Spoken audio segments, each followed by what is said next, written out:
Uh-huh.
Hey, Jenny Jones. Hello, hello. I know I saw the notification also. I was a little shocked.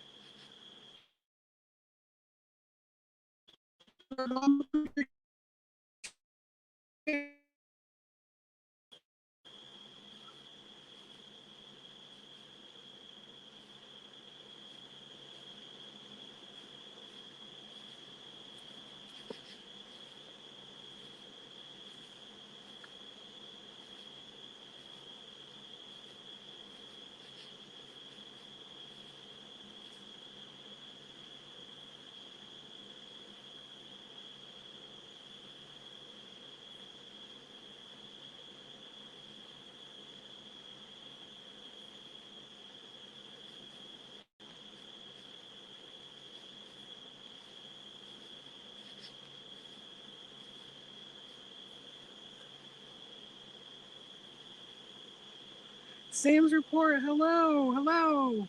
Welcome.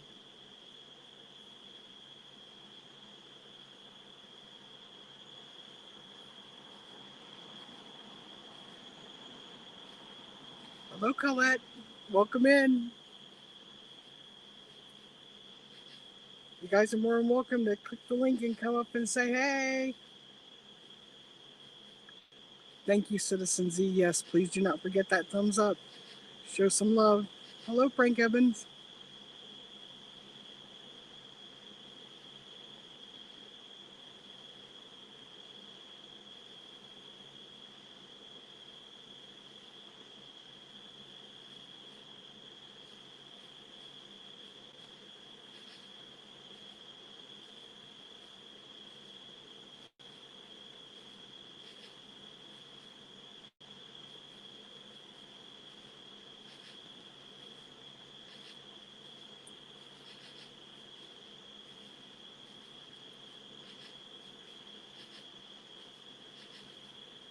Yes, that's honey, Jenny.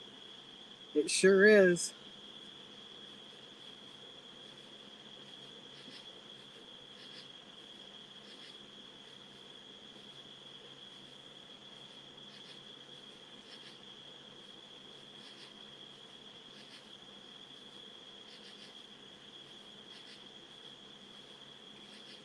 I'm actually sitting in my tent tonight instead of being outside.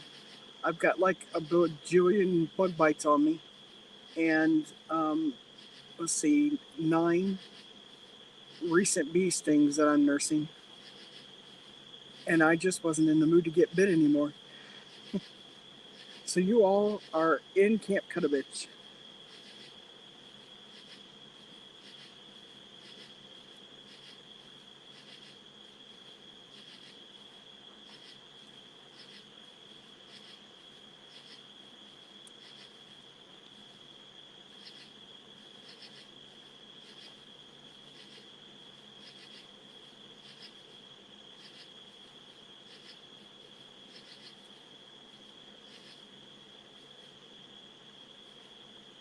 Citizen, I'm so glad that you stopped in. I understand, but thank you so much for coming in and showing some love for Road. I appreciate it.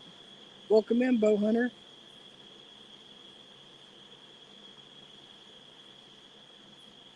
Yes, that's actually honeycomb. Here, let me I don't know if my light will flush it out or not, but let me put on my bright light.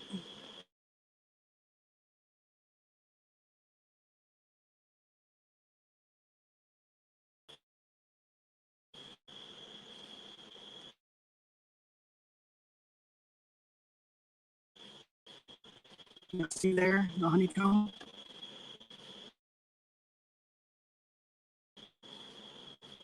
Just comb it.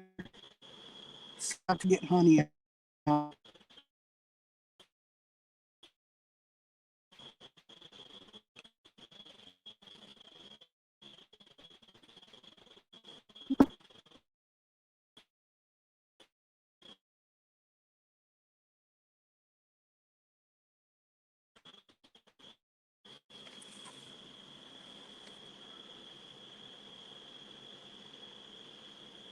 Hey, Jamie, welcome in.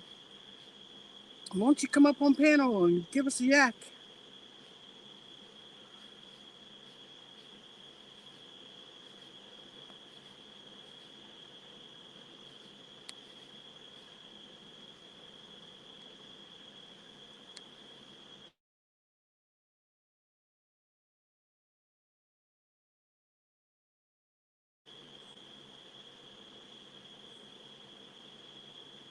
There you go. There's a secret clubhouse safe word to get in. The password.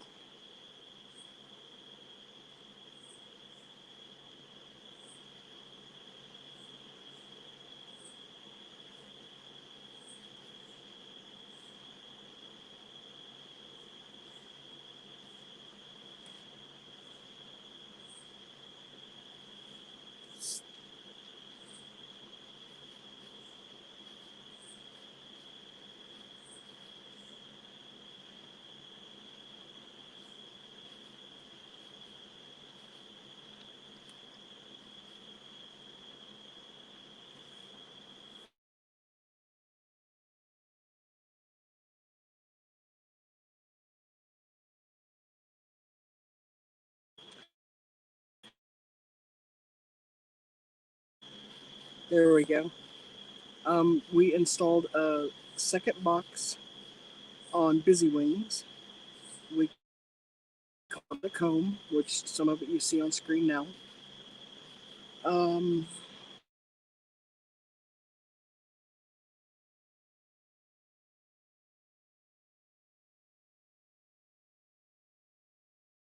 uh,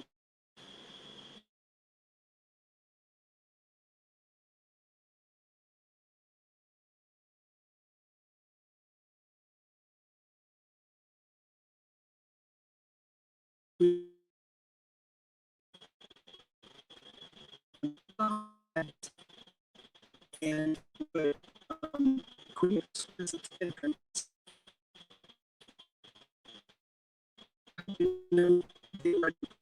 That's right now.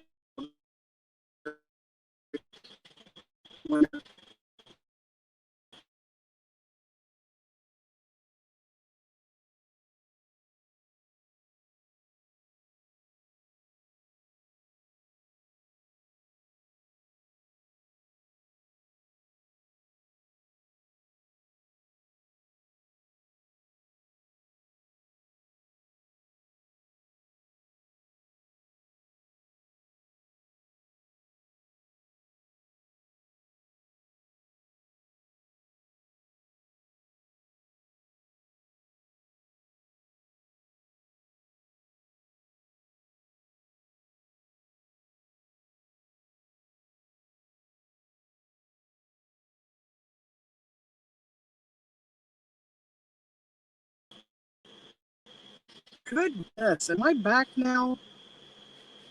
Yikes.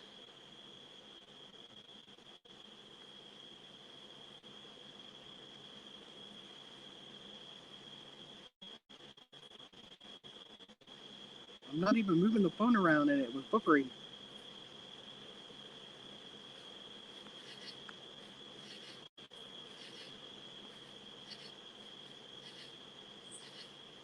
So I don't know how much of what I was saying that y'all caught, but yeah, we've been busy getting the hives ready and helping them get ready for winter.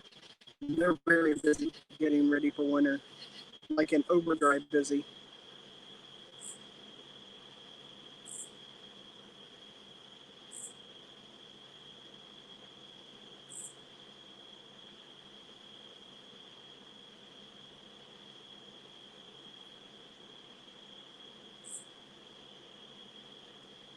Yay, back, here I am.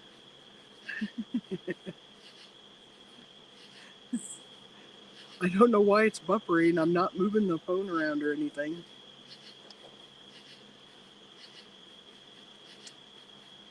Maybe my sparkling personality is getting in way of the signal.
I hear Jenny. It's been a long, hot week. I've been here since came in Sunday, I think.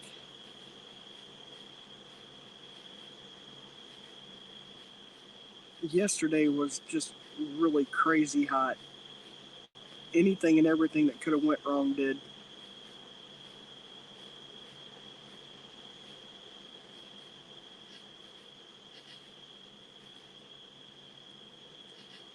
And then today I slept like a teenager.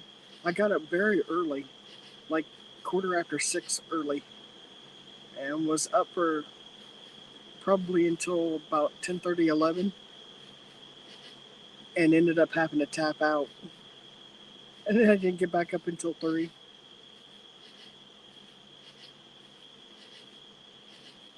Hello, Audatron. Welcome.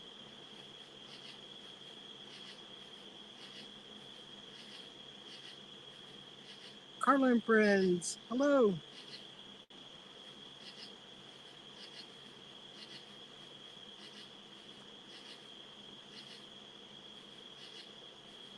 Thank you, Jenny Jones.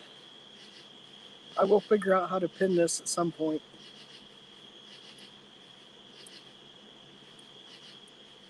I got a lot of irons in the fire right now.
Yes, Tron, that is honeycomb. And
other than the fan running in the background, listen to that quiet.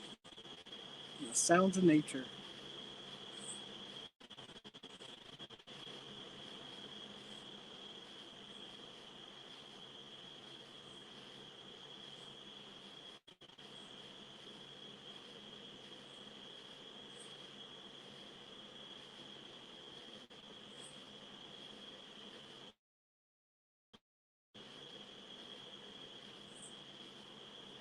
Yes, definitely do frames tomorrow. I didn't show you the twine that I got, but we should have plenty of it.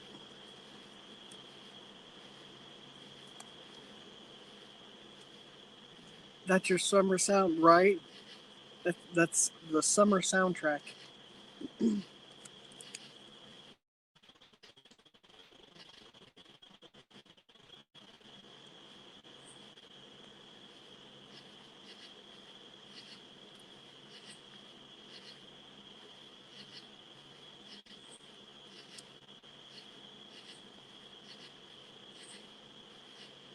We're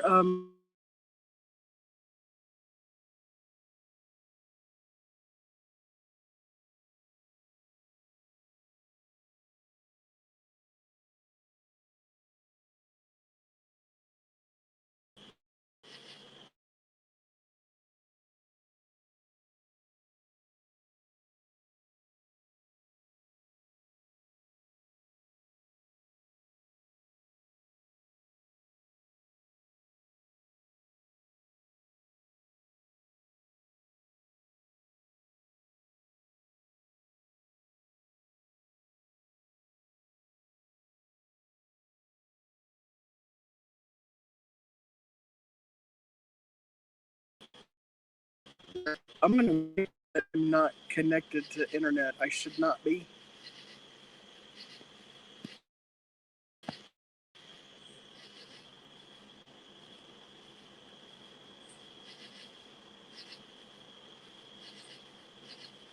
Oh, okay.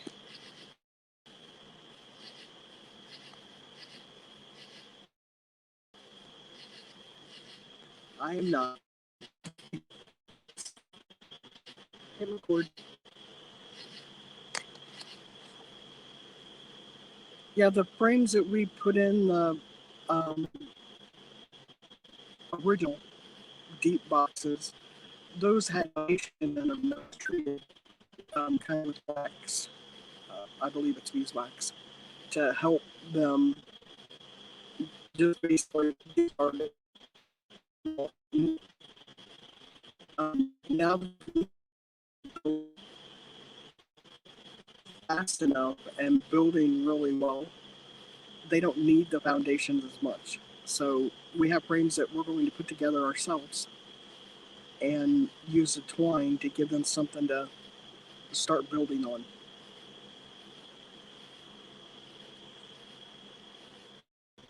Hello, Cosmic Shaman. Welcome in.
Well, I see 9 of you here.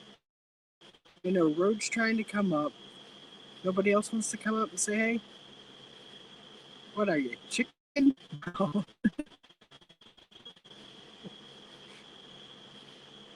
let me turn my mic to myself.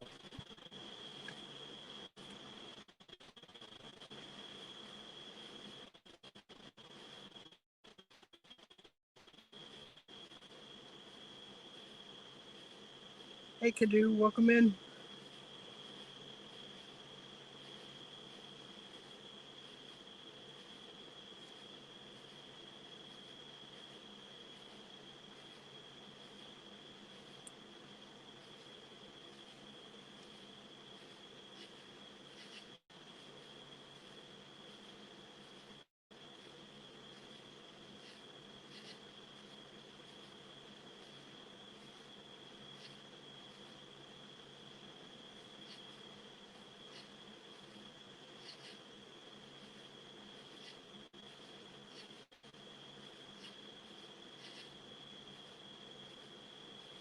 Hey, Jenny, I wanted to tell you that Hag and I took a road trip a couple nights ago, and when we came back, I I come into the yard. I actually parked the car right outside the tent. And when I came through the gate, just past the greenhouse, the turkeys were sitting on top of the cage that the guinea used to be in. And I did the drive up window trick to them. They seemed a lot more amused than Dave was. Hey, hi. Welcome, welcome.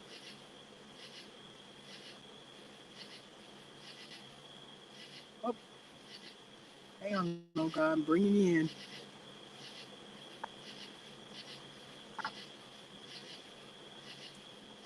Hey, you made it.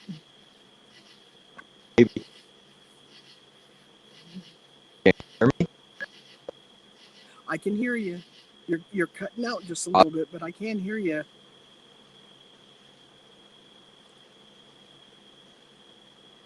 Hey, Di, welcome in.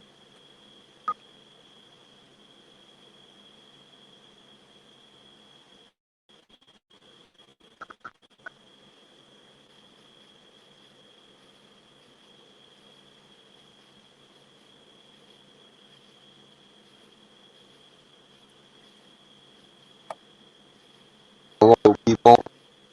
Anyone came in that I can't see after I found up here? You're Yeah, you're cutting in and out just a bit. yeah. I might have to go back to chat. Okay, I heard that. You might have to go back to chat. Maybe someone else will jump up here. Right? Hey, Blind, welcome in.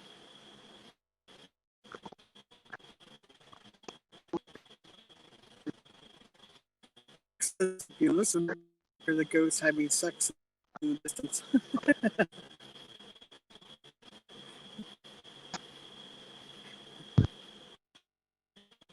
Probably have better luck hearing the turkeys.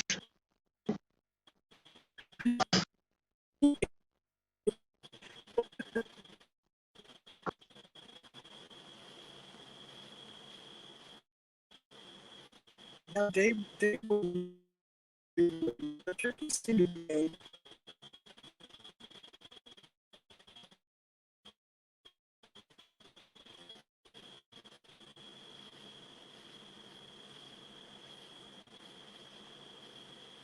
Not Polly. I know Polly's a good girl. She's a respectful girl.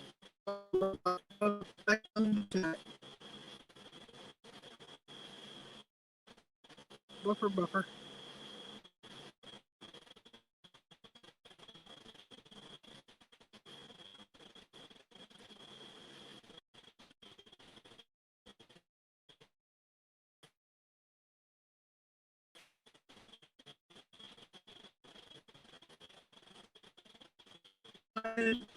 Welcome in.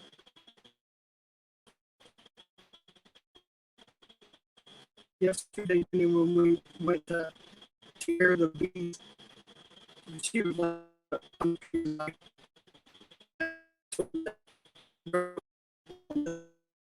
she looks so pretty, like she yard.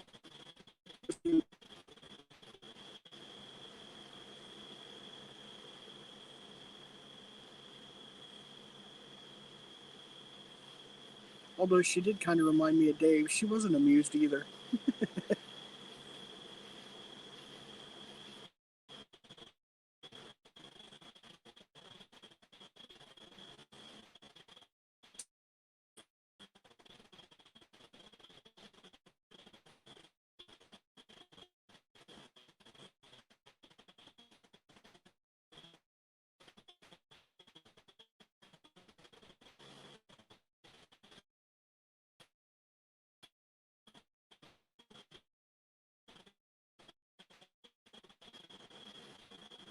So, Ty, how's the weather? Everybody have the monsoon stopped yet?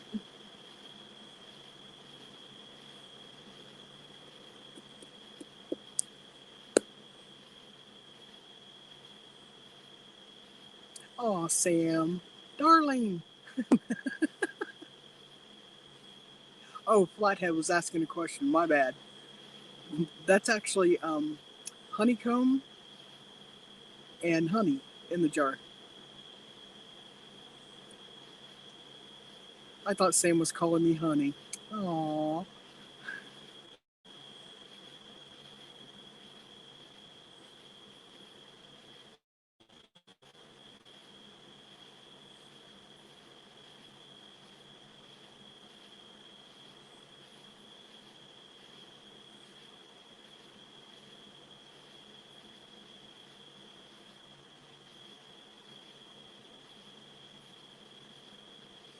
Right, Flathead? And that is like super fresh, like out of the hive yesterday fresh.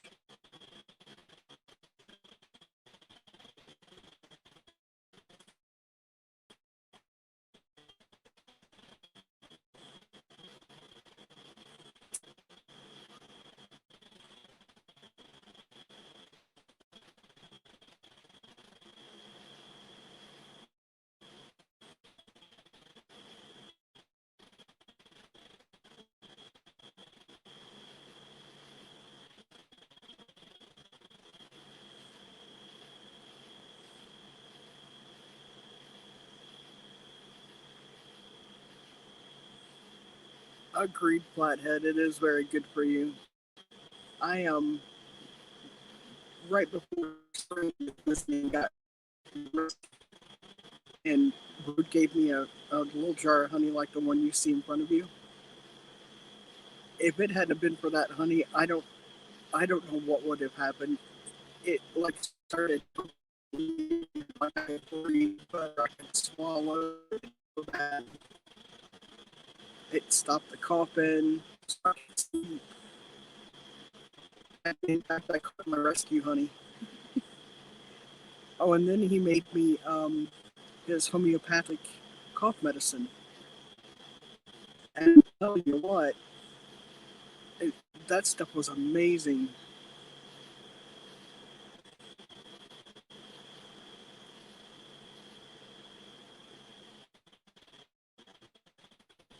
And I'll tell you, at first it wasn't so bad, but because it worked and I was able to clear my sinuses, then I could start tasting again. It, it's not the greatest taste in the world, but man, does it work.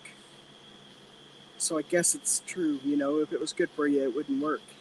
Or if it tasted good, it wouldn't work.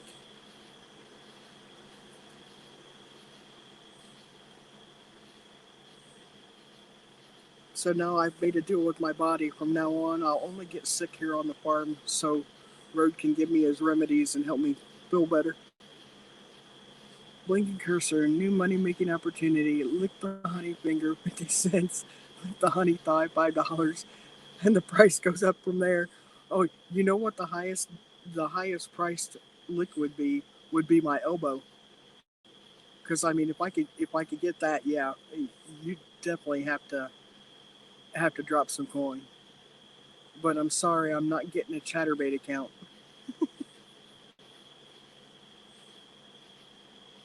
Oh, a menu.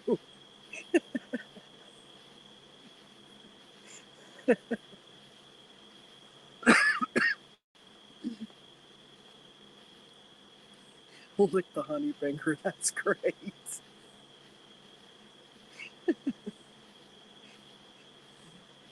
Hey, Road, take out your earpiece because I don't want you hearing this. Okay, he's probably got it out now. I'm sure I can trust him. You know, there's a bonus to processing the honeycomb and making sure that it's clean and getting it contained so the honey won't go everywhere. Is the little bits and pieces that aren't really jar worthy, I get a snack on. So, oh, bummer, huh?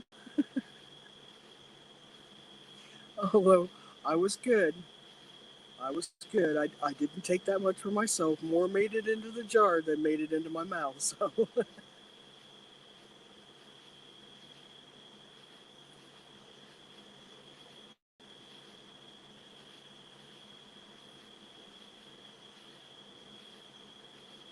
I know you can't help yourself. That's why I love you, Huck.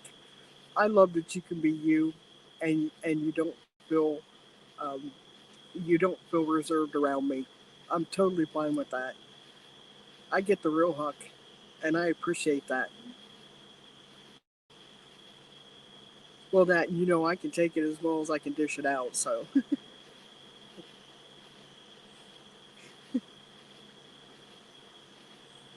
but you know what? Since you seem to be really knowledgeable about this pricing trick thing, I'll get a hold of you and maybe you can help me work out some sort of, as Jenny called it, a menu.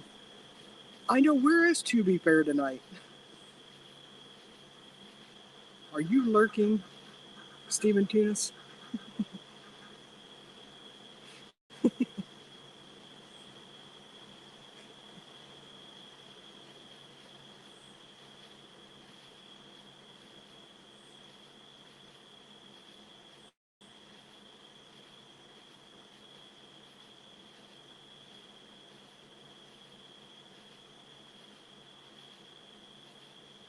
I'll tell you, Huck, I'm not much different here than I am out in the real world. It's just here I can be myself without judgment. In the real world, I'd probably get locked up.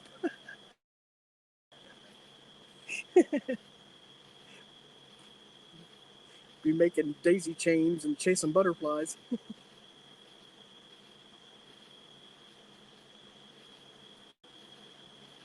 Right? Tunis is slacking. Haha, maybe that'll get him out of hiding if he's lurking. He was in here the other night. Oh my goodness, was he on a roll?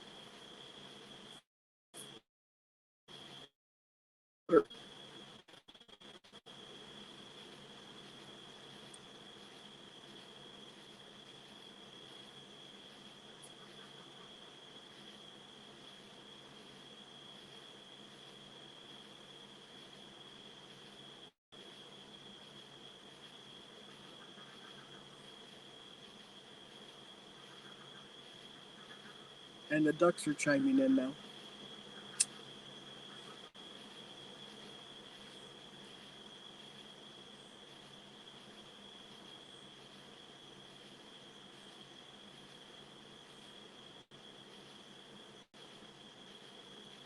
You usually just have to say the word naked. Oh, well, don't you say it 3 times? Naked, naked. There's 3 times. Let's see if he pops in. That's a super secret Indian name, Jenny. Naked. Naked Tunis.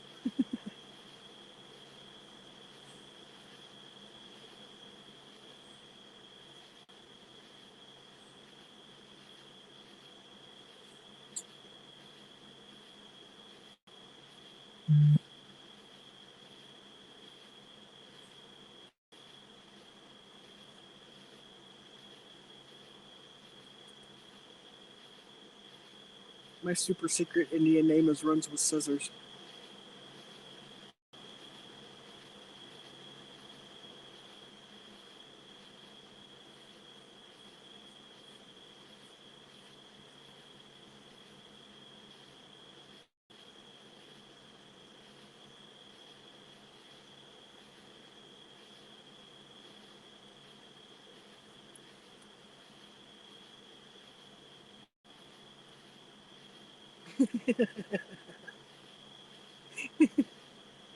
Yeah, that's my super secret Indian name, Jenny. Runs with Scissors. Tunis is Naked Tunis. I think Jenny's super secret Indian name should be Jenny Be Buggin'.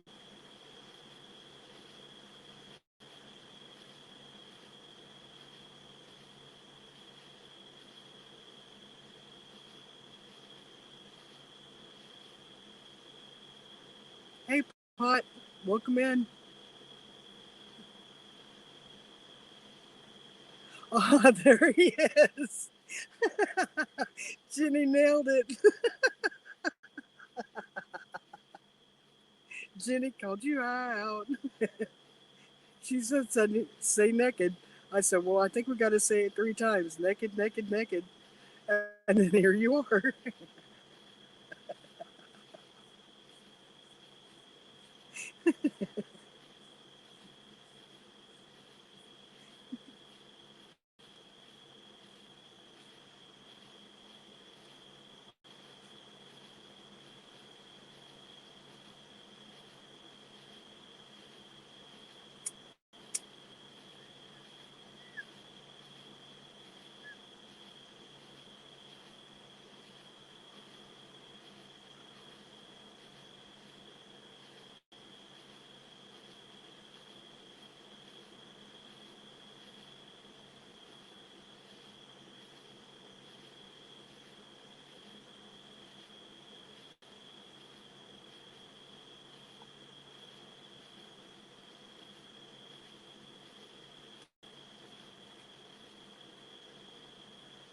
Pot, I enjoy seeing you come in because when people say pot, pot, pot, I take it as a suggestion.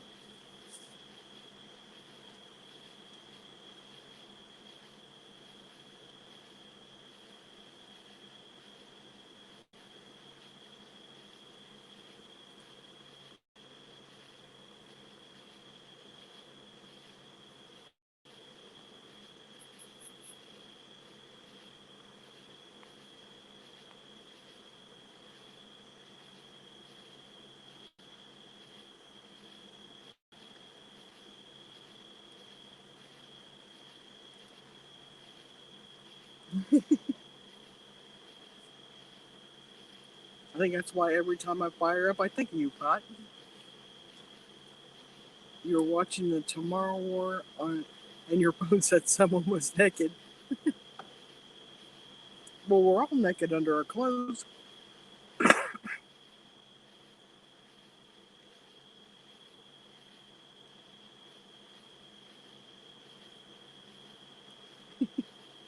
He's making you honey for hungry. Hungry for honey? That's a tongue twister.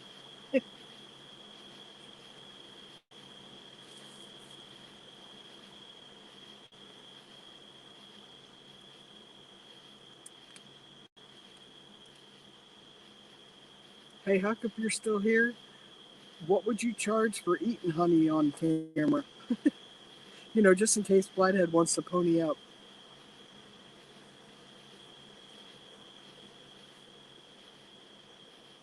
I know it's not the same thing, Flathead.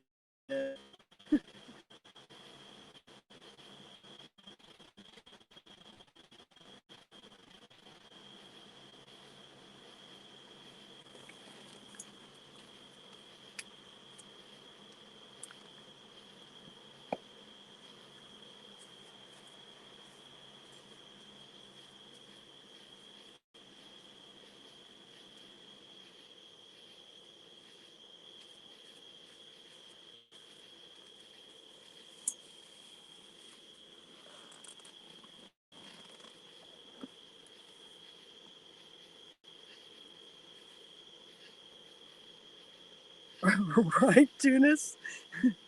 Yeah, right before you came in, Huck suggested 50 for looking a honey finger and then increasing the price per body part.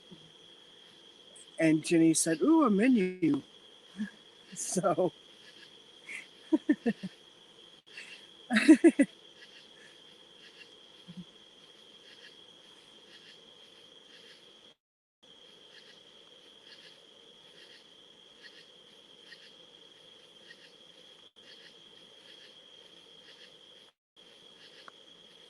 oh yeah, Road. Poor Blinken has been clean and comb for 2 days now.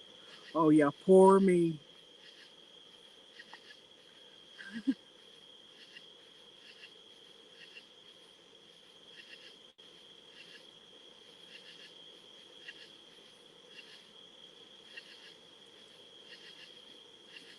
Tunis.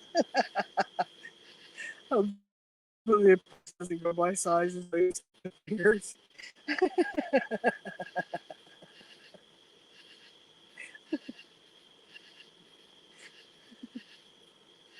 Well, yeah, if it's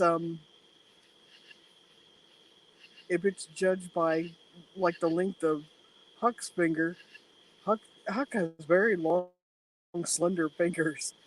So yeah,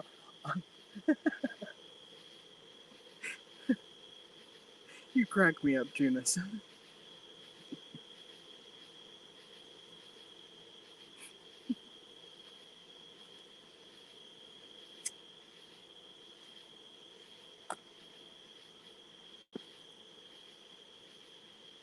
Do I need any gummies? I think I might have one left. I'll check and make sure. But honestly, I think that with the way the Benadryl's been kind of keeping me buzzed up this evening, I shouldn't have any problem sleeping. But they are tasty, effective gummies. So I reserve the right to change my mind on that, okay, Rude? Watched American Pie once, but I'm not sticking anything in honey. Not drizzling honey on things.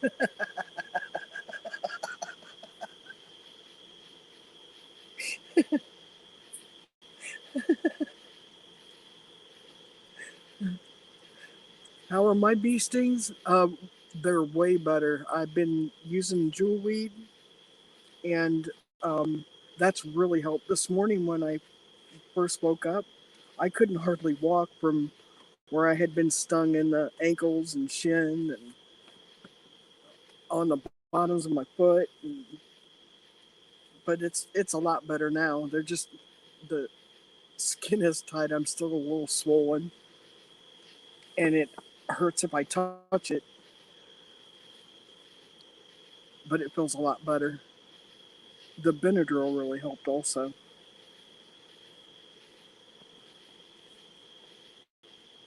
Oh yeah, it it was pretty brutal yesterday, Flathead.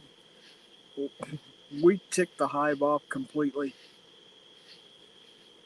No, Jenny, I did not have the suit on. I know, and that's what I get, right? Um, I didn't think it was going to be that bad, and as much as we smoked them, it just Yeah, they went from 0 to angry bee in seconds. I know, bad blinking. That's what I get. Glad I'm not allergic to bees. You know, crazy enough, Pot. There, I can remember the last time I got stung by a bee getting really sick. This time, it just, I knew I was hit, but it didn't, like, I only felt nauseous today for a little while. It didn't, other than that, it just didn't bother me. So I guess I grew out of it. You get stung once and cry like a baby. Last bite was on my chest and it hurt like heck. Right on your chest, that would hurt. He got stung on his tattoos, and that seems to bother him more than getting stung on just skin that isn't inked. Yeah, I did not slap at them if they sting me, or once they stung me. You kill one and they give off a pheromone and it calls the others to defend. Right. I did at one point just try to get them away from me. Okay, what happened was what started it, or when I started noticing their attitude changing, was they were calm and everything was going fine until we started to remove that comb that was being built where it shouldn't be. And when I walked away with the comb that I had collected and turned around to go back towards the hive, they were coming at me and they were so aggressive that it almost sounded like pebbles hitting the screen of the um, hood that I had on. And I thought, ooh, they're kind of ticked. But I just went and smoked myself. And from there, it progressed so fast and so viciously. And at one point, I was getting stung multiple times at the same time and had to walk away because I could feel myself starting to freak out, and I didn't want to do that. That that's not a good thing. And I feel really bad even now. I left road and I should have never done that. And I'll never do that again. I'll just stand there. I was stung a couple days prior just once, and I worked through it and dealt with it afterwards. But this time, because there were so many, I got stung 9 times yesterday. Um, it I don't know if it was the fact that it was so many or the fact that there were some that were happening at the same time. I just couldn't take it and I started to freak out. And I walked almost, if you can remember, because you've been here, I walked to almost the white gas pump there at the end of the lane before you get to the gun range, and they were still on me. It actually got to a point I had to go and sit in the car for just a minute. I drove the car down there because we had a lot of stuff, and instead of making several trips, we just loaded it in. I had to sit in the car for a minute and calm down because I didn't want to go back out there all hyped up and wound with angry bees. And as soon as I got back, I did stay with Road until we got finished up, but I still feel really rotten that I left him because he was getting stung too. Yeah, Jenny, we do lose bees when they sting. They sting one time and that's it. So they were ticked off enough to die for it to defend the hive and what we were doing. And it's unfortunate, but not that it's so much a trade-off, but there are hundreds, and I mean hundreds, of larvae in that beehive that are maturing every day. The queen can lay up to 1,500 eggs a day, and so the one or two or however many that we might kill either stepping on them or getting stung, it's almost like it doesn't really even count because there's so many of them in each hive that are being born or at least laid every day, you know. And I will tell you, the queens in both hives are very healthy and they're very productive. There is a lot of larvae in the comb, an awful lot. It's like a little nursery. They were following the center of their comb. That's exactly what they were doing to us. That's why I was trying to get it away from them, because we didn't want the queen to come out and get on the honey. But I didn't want to put it in the car in case there were any bees in there, and then they'd be in my car now.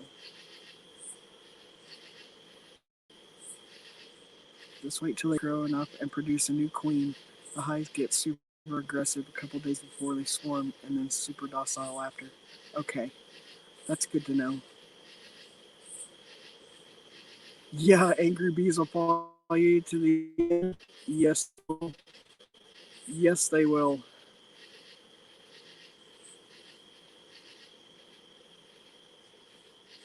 Yeah, that was my main thing when first dealing with the bees. I was so conscious not to step on them or, you know, get them to the point where they would sting me.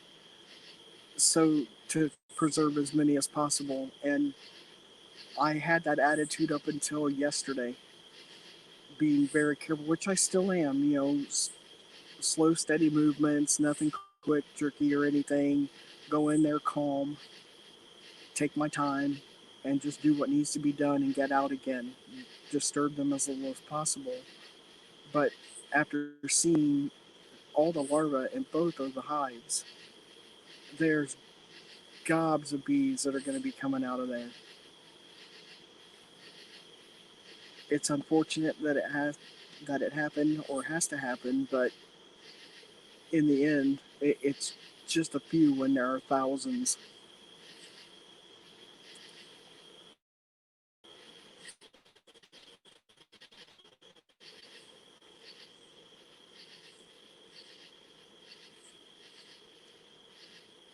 And I tell you, honeybees smell amazing.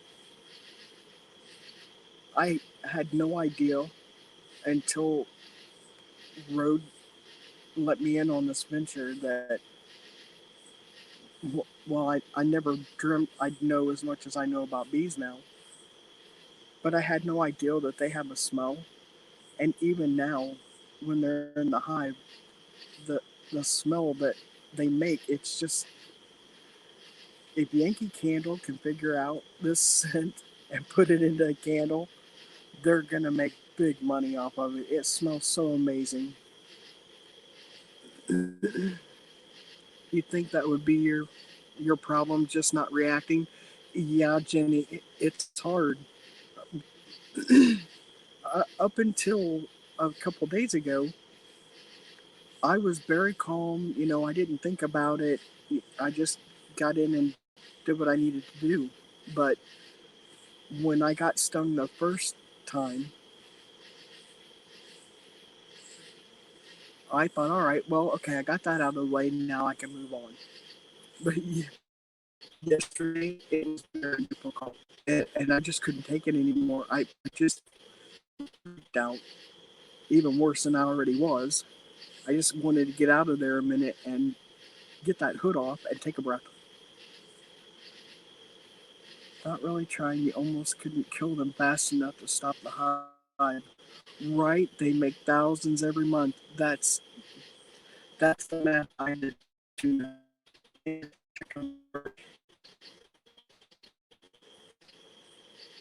try not to get close enough to bees to smell them. Oh, oh, pot! It's amazing. When you've got the hood on, you know your face is protected. It's not so bad. Like I'll almost lay my face right on top of the hive because I want to look down in there, and I don't wear my glasses when I'm doing it, just to see what's going on, because I want to make sure Rode and I both are on the same page and that we're both seeing the same thing. We don't want to do maintenance. They don't do, because they're actually really good housekeepers.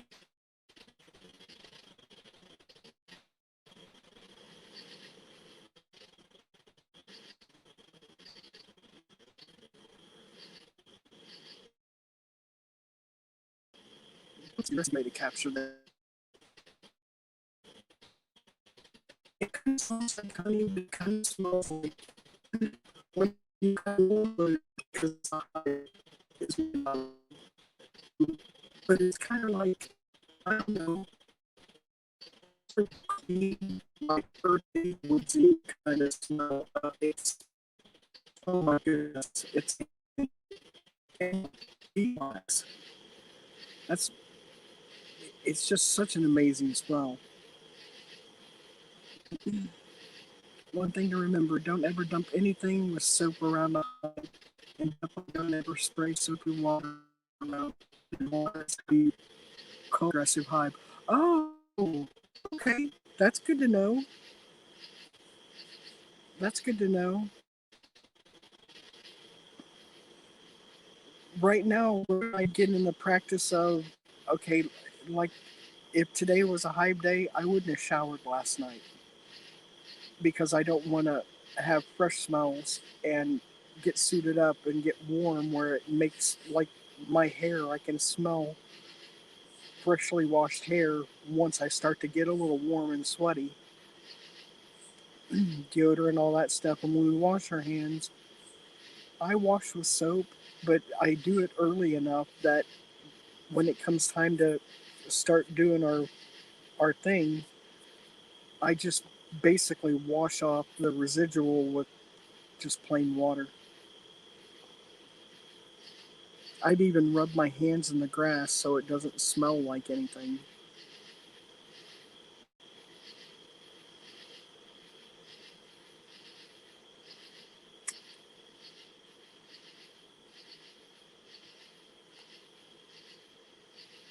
Right, K-Do? Nothing like the smell of musky beeswax. You ought to smell my car. We have all of our equipment in there. Gloves and everything, hive tools, things that we've been needing while we've been doing just we did a really big maintenance overhaul on this visit for me. And so the my car is loaded up with bits and pieces, hive tools and whatnot. And you get in there and it just smells amazing. Yeah, I know the tree frogs are everywhere out here. I like it. Glenn Lambright ain't the only one that's got tree frogs. Ha ha.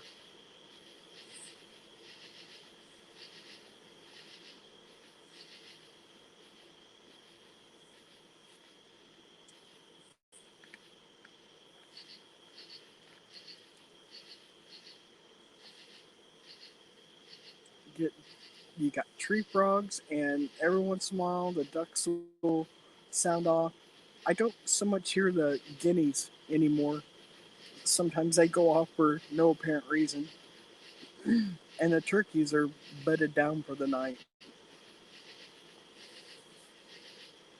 And just so you know, Road, they're all in their pens still.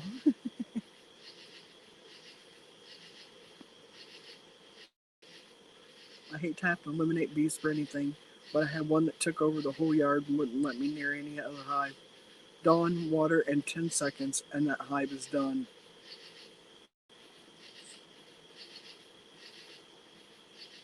Now, Tunis, is that because the soapy water will weight them down, and if they go to clean themselves, they'll ingest it? Is that what takes them out? Currently, Kadu, I am in Illinois.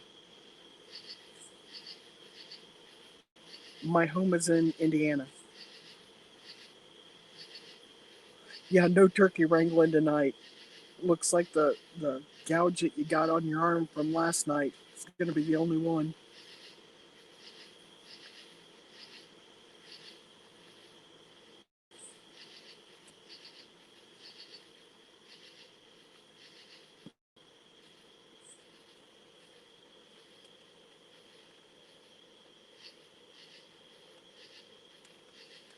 Right, Jenny? That's a good point. I never thought about that. The peepers being a heads up that morels are on their way. I love me a good morel mushroom. Mm-mm-mm. I went hunting one time and went down to a place where my parents used to have a campground that we'd go to every weekend, and was walking around and was just about to give up and thought, oh, I'll go down and go down by the water and see what the water level was like, because it had been damper than usual that year. And I turned around to walk back out from where the bank was and hit the mother load of mushrooms. I actually had a shopping bag filled up, like piled up over the top of the shopping bag.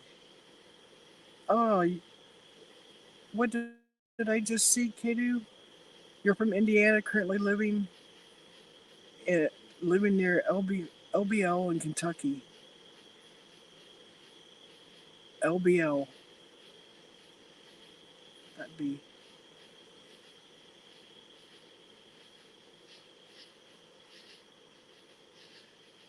Yeah, they do. They have cypress beehives for sale in Kentucky, and they're Amish made. Really nice beehives. Bees take in water like anything else. Soap changes the viscosity of water, making it stick longer. They basically take too much water and drown. Okay. Wow. Thank you, Tunis. Dryland fish are all over out here in the meadows. Land between the lakes. Okay.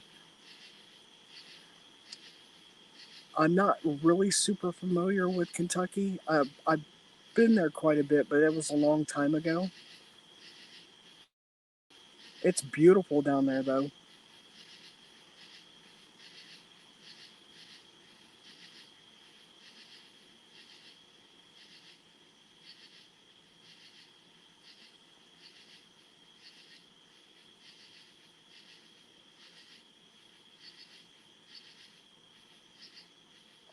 Insects pretty much breathe through their skin. You know, I found out that turkeys are they regulate their body temperature. I didn't realize that. They pant when they get hot, and when it gets like the humidity gets to cooking or the temperature, they will drop their wings and kind of push them out from their bodies a little bit. So they stand there and look like their wings are just resting on top of the ground to cool off their bodies. And if all else fails, then they'll just roll in the little dust pile. Take care, Bow Hunter. Thanks for coming in. We'll see you next time. Yeah, right?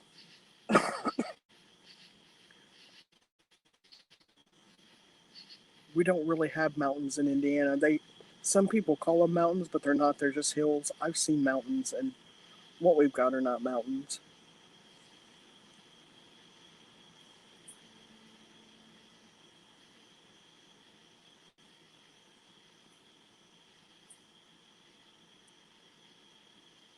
Frogs can breathe through their butts.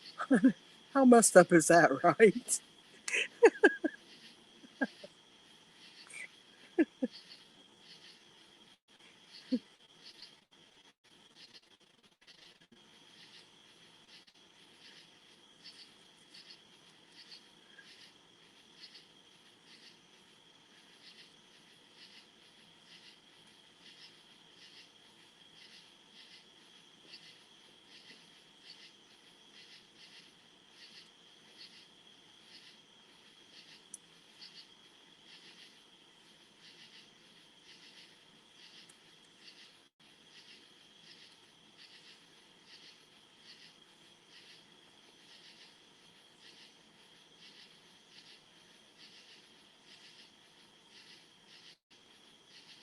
Jenny, how are the monarchs? Are you seeing more now?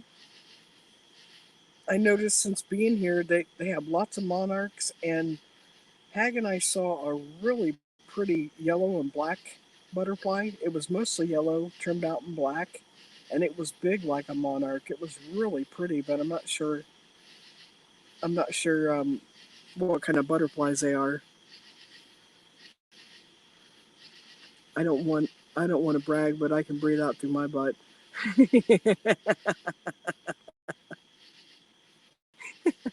Rodent Hag called those audibles.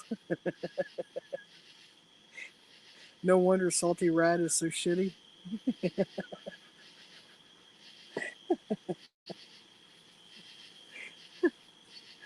Oh, oh my goodness. Just there was a top of the road in, and behind there's a car that looks like it's been rolled and possibly set on fire and maybe used in training somehow. And I thought about getting a picture of it and putting out that I was in a car accident and that was my car, and I'm pretty tore up, and see if maybe I could get my husband to come on and plead for some PayPal money. And I thought, oh, wait a minute, that's already been done. Oh, and most importantly, I'm not that kind of person.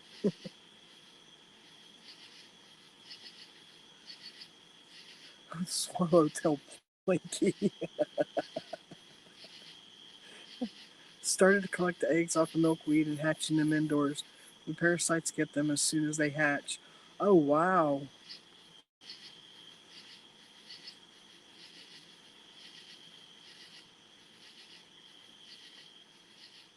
That's a surefire way to get you from crazy cat lady to crazy butterfly lady.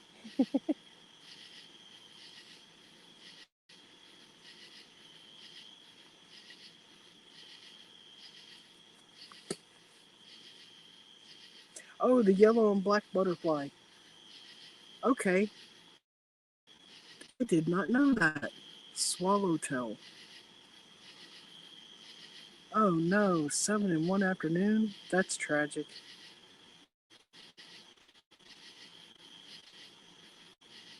I've never seen a butterfly like that before. It's crazy, no closer or farther apart than Rose and I are. We're on like in different planting zones, and we have different things. Like in Indiana, we have chiggers. If you stand in the grass too long, especially if you sit in the grass, you'll get chiggers, and they're horrible. Here they don't have them. They don't have chiggers. But their mosquitoes are insane. My legs, I look like the goalie for a dart team. I've got bug bites all over my legs. It's horrible. It's either that or maybe I look like I just had chicken pox.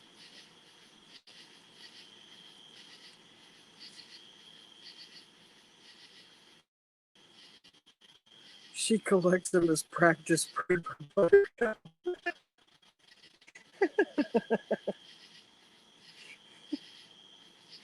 Jenny spoils Buttercup like Tommy Brown spoils his chickens.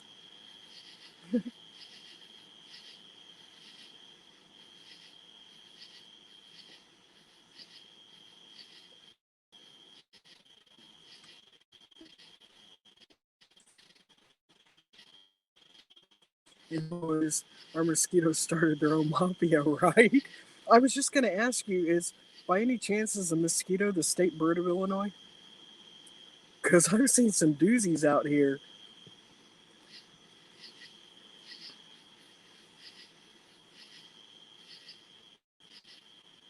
Jenny, I did want to tell you that Hag told me that Maka brought her a mouse.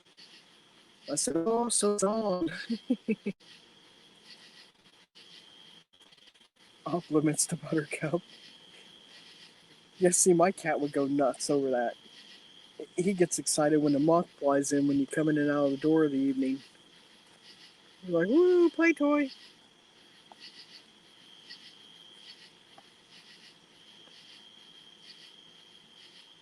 I know. Damn, Maka. I loved your text the other day, too. Damn you. I wasn't rubbing your nose in it, really. State bird is a jailbird. Just ask all our old governors.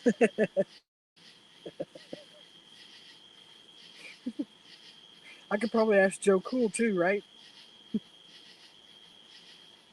I'm sure he knows all about being a jailbird.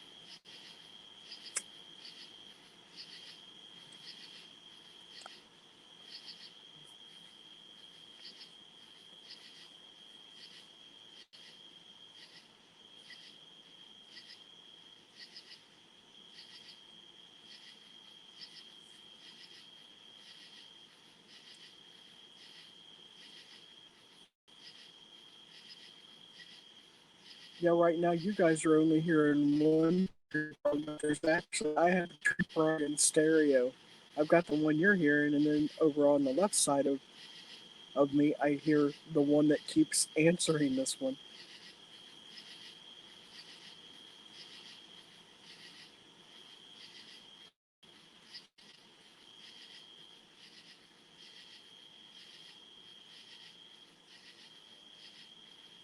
Thank you for the link, Jenny. Swallowtail does not sound like a species of butterfly to me. Does that make me twisted? I know it sounds more like a command, doesn't it, Tunis? Maybe that's a Nightbot command in disguise.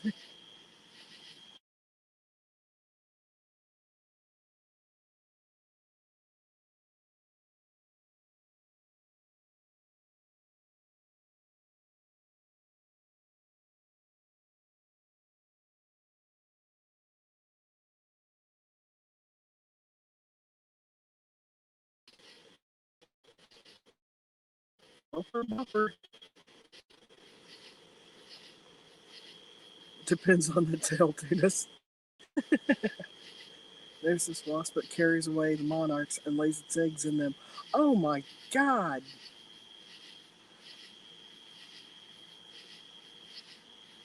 Sounds like a generic version of Two Girls in One Cup.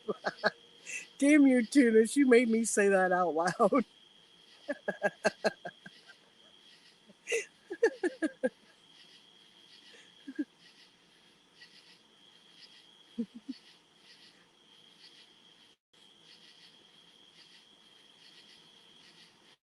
I already know what Jenny's response is going to be. To Rhodes kill a wasp with a trap.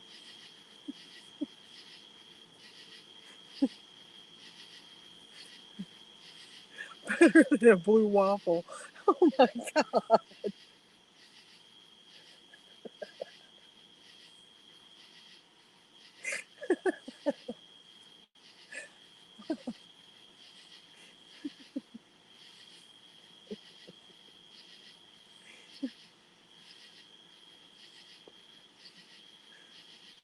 Soap and water in a spray bottle will take out a wasp nest too.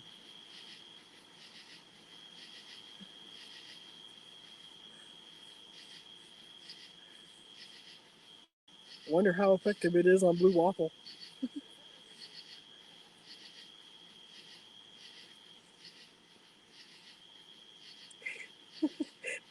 Two waffles, my god.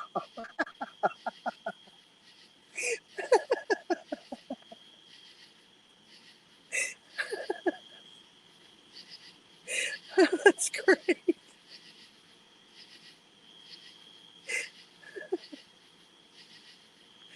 Oh,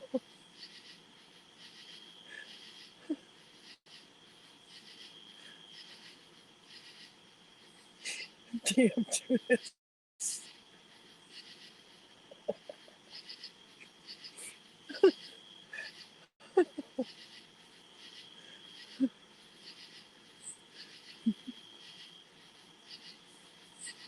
I had a question for Jenny and you made me forget it. Oh no. 2 years.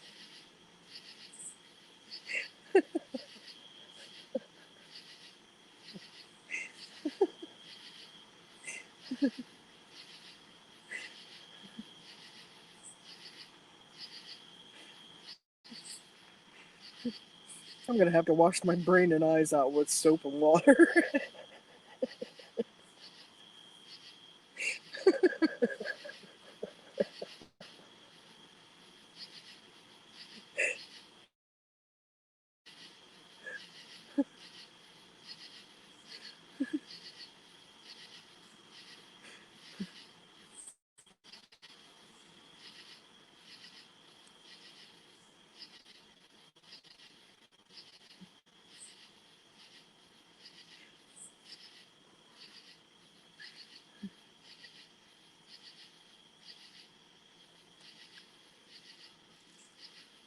We're all going to have to discuss our dreams tomorrow. I bet they are going to be nasty tonight, right?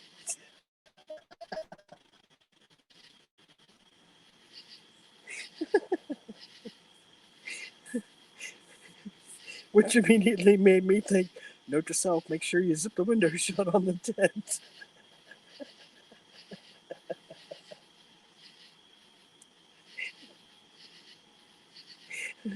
Don't want to startle the wildlife.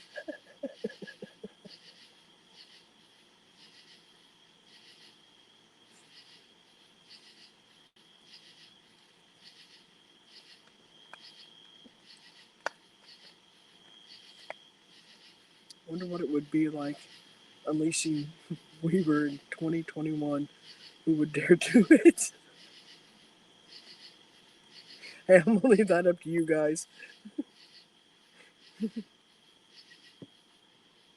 You both strike me as far braver than I ever will be.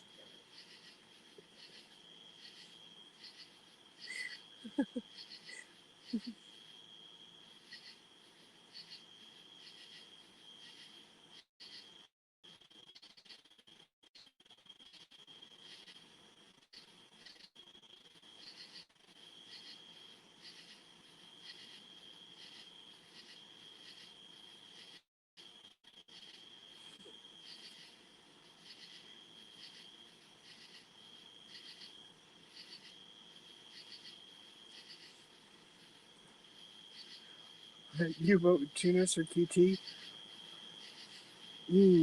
That'd be a tough vote on which one. So I say we just make it both Tunis and QT. They can run back up for each other.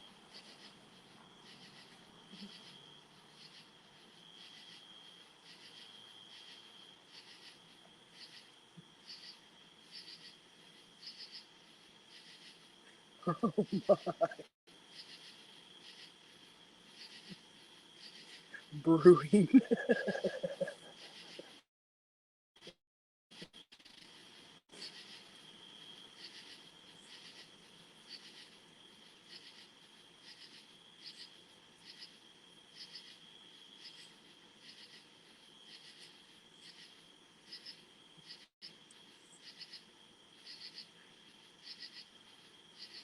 Shit, road, I may never get laid, but it still ain't been that long.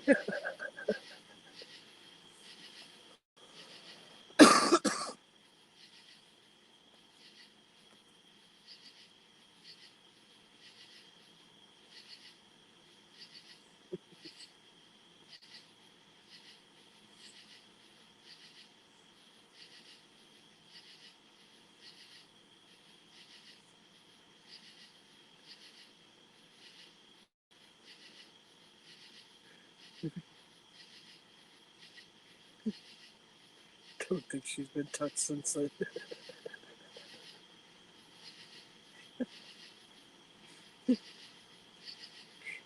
You might want to take your broom, Tunis. There's probably bound to be cobwebs.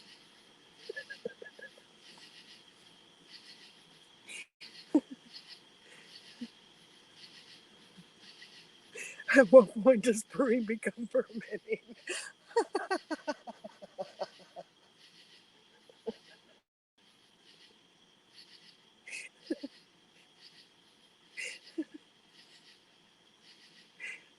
I would say when the yeast becomes active, but my stomach's starting to hurt like I'm going to get sick.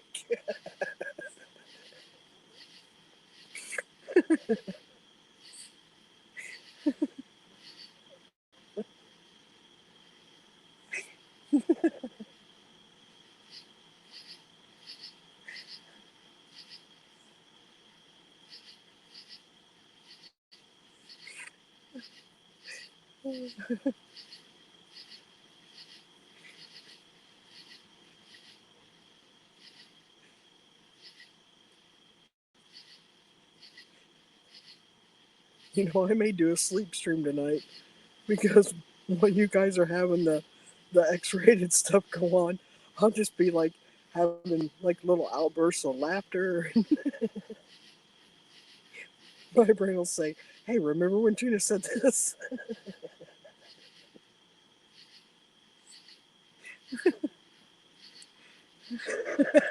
Oh God! Like scrubbing bubbles.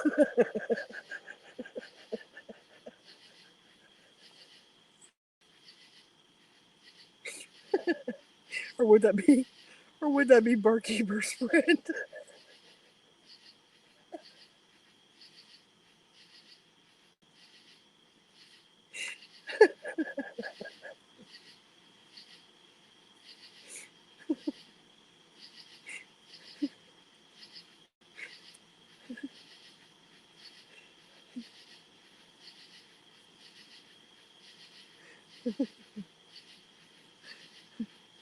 You'd rather use skunk essence.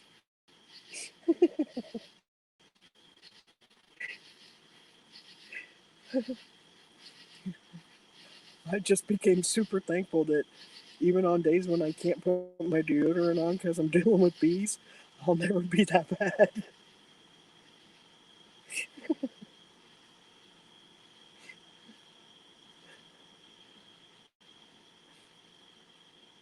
I don't have to put my hand up in the air to wave to you.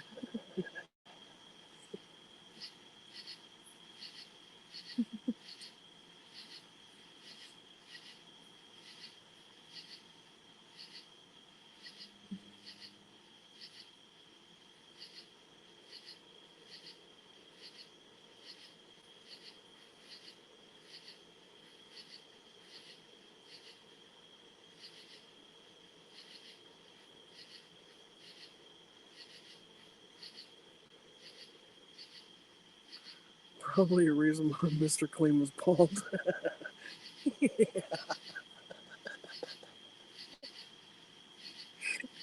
He's not bald, tennis. That's a solar panel for a sex machine.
Today seems extra long.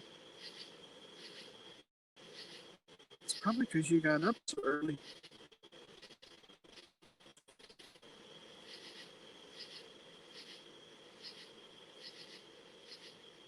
Is that how bald works?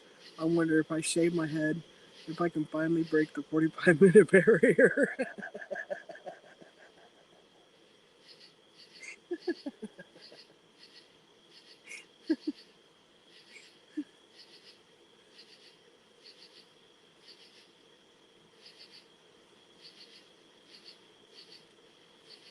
Your whole week seemed long.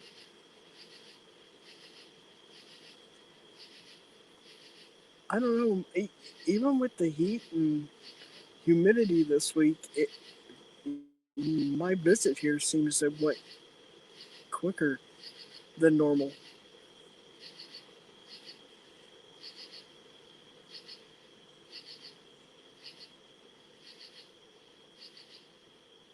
Well, okay, that and I don't really remember days of the week when I'm here.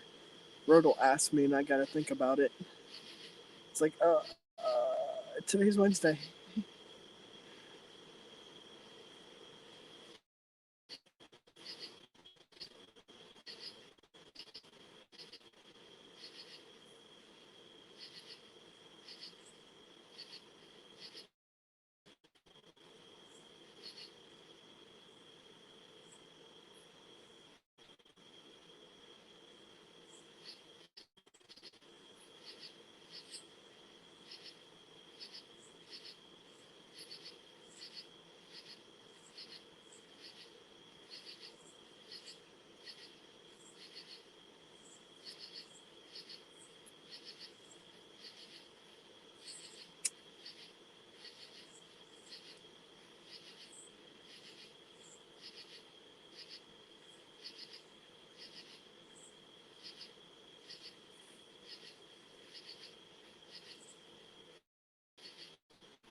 curveballs and makes it seem long. Yeah.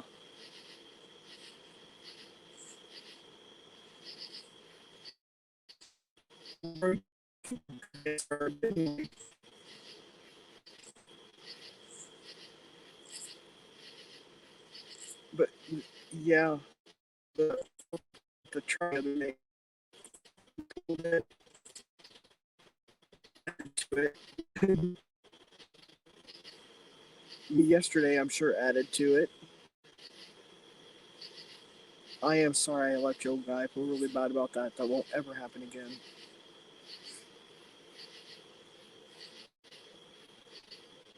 The irony is, I did actually shave my head once. I quit smoking and started back in the gym. It was cooler.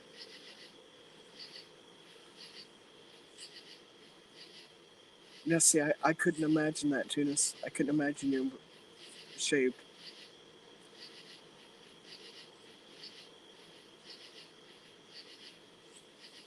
I mean, it makes sense. It would seem cooler. It at least help you stay cooler.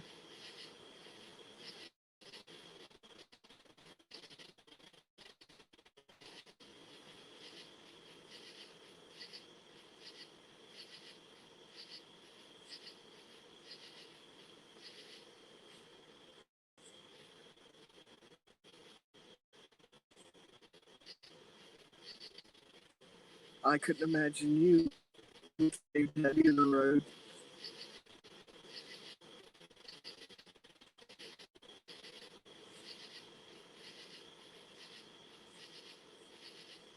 There have been days I wish I could shave my head. I mean, I could, but I won't do that.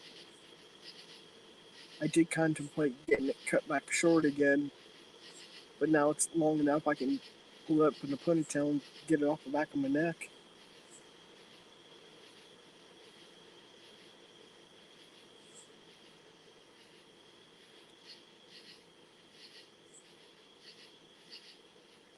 Now you need a beer for a snot collector.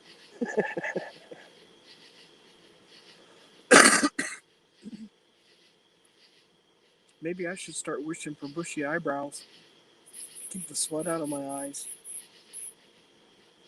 That's the one drawback to wearing a hood when you're tending to the bees is you can't reach up and you know wipe off your face or blow your nose or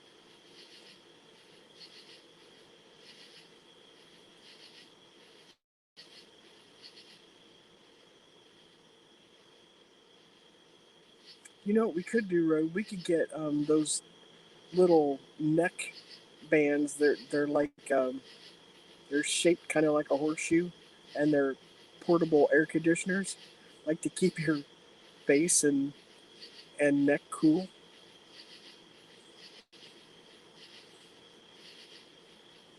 I'm gonna look into that.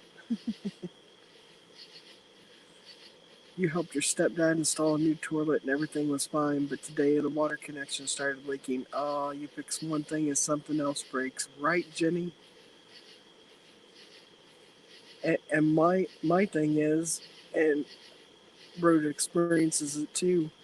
It's never as easy as one, two, three. There's always at least three additional steps added. It's like it's not as easy as it used to be, or as simple as you remember it, or you saw on YouTube, or whatever. You know, your research has got you. It's always more involved.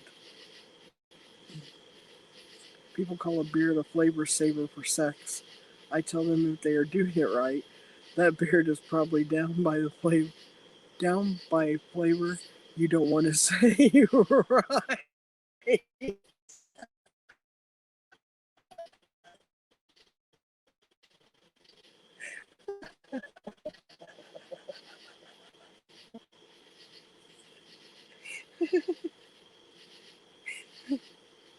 Tuna, you just gave me my next $1 million idea. Beard koozies so they can slip them in there, kind of draw the drawstring, and it keeps them, together and maybe wrapped up so it don't take on the scent.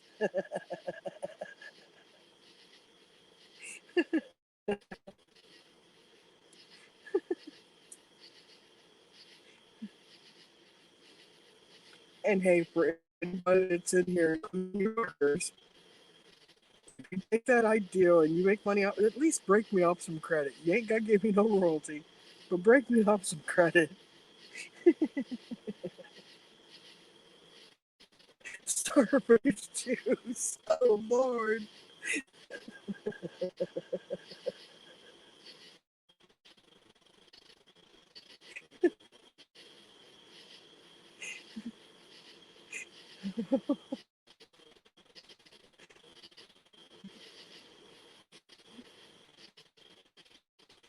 Someone goes to kitchen and be like, "Damn, your beard smells like a rusty sheriff's badge."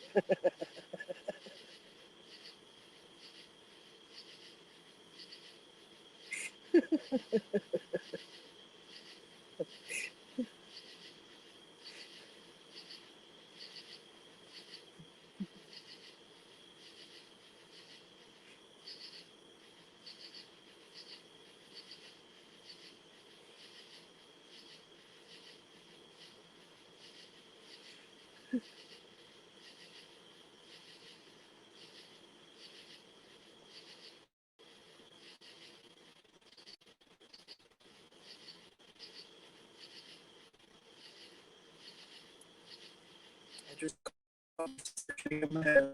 I used to be a good girl till I met these people,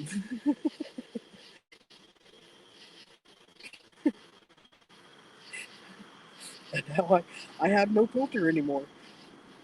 I just say whatever pops into my head out loud.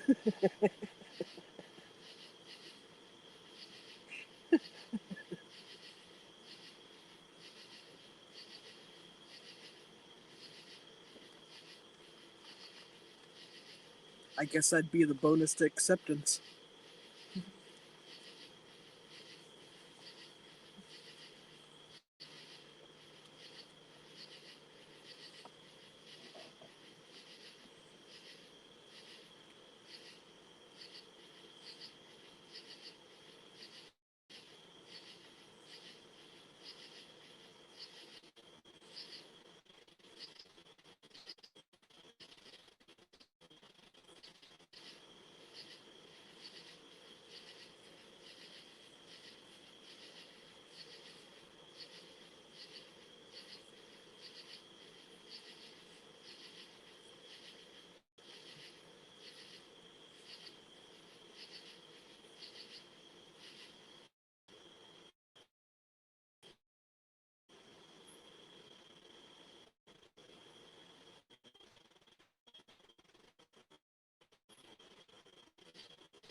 Yeah, I try to make sure that my devices don't connect to your internet. I still can't believe how long it took you to upload. Oh my lord, that's insane. Normal's all relative. What's normal, right? Right? I like being weird anyway. You know, makes you more memorable.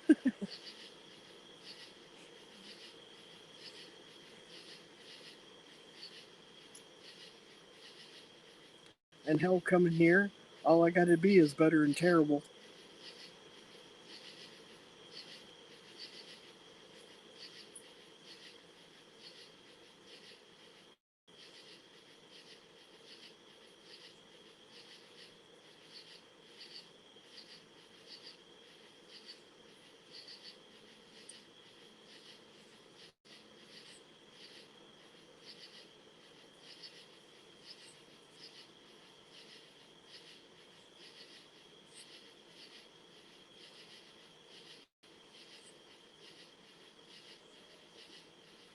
Yeah, I tell you, Rode, the next time that you've got lots of uploads like you had this time, I think it'd be totally worth it to run to Wally and piggyback off their net for a bit.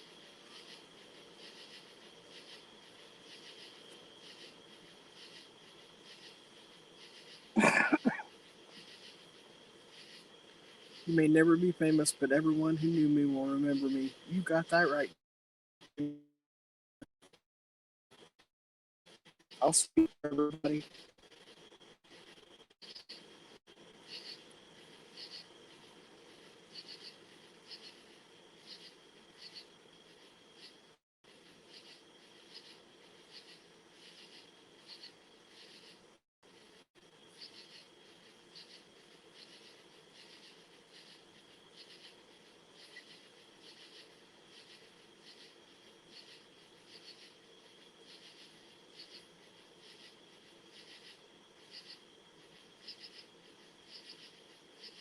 You probably will raid Wally.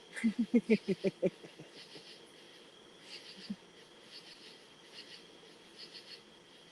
if I take you, you'll find me in the sporting goods section.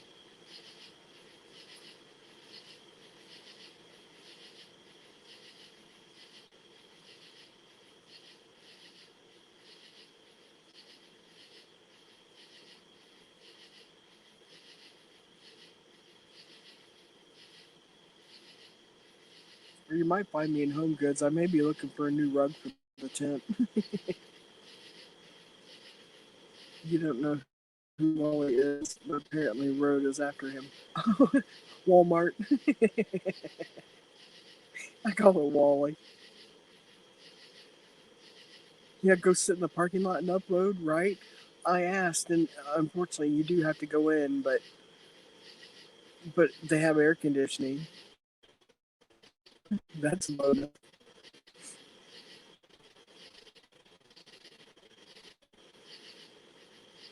And we could make it a twofer if they have a list of anything they need. I'll go grab it while Road's downloading or uploading, and I'll meet him at checkout. Camping and fishing gear, absolutely. I don't think you can ever have too much camping or fishing gear.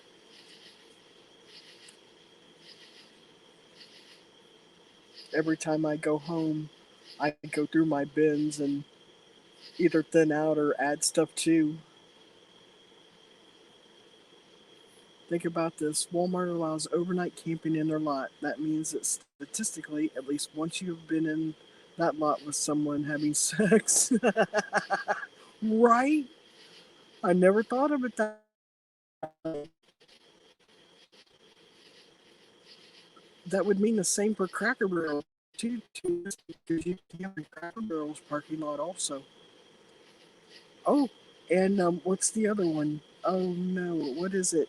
Cabela's. You can camp in Cabela's parking lot also.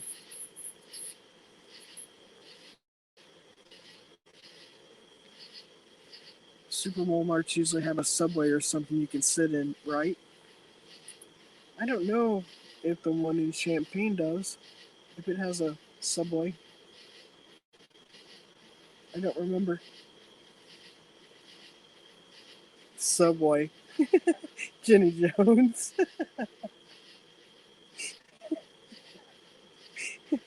Ooh, and what's that there? Are you the only one working?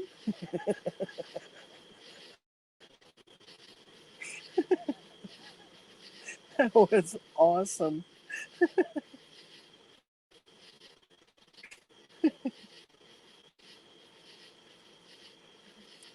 Oh, right on.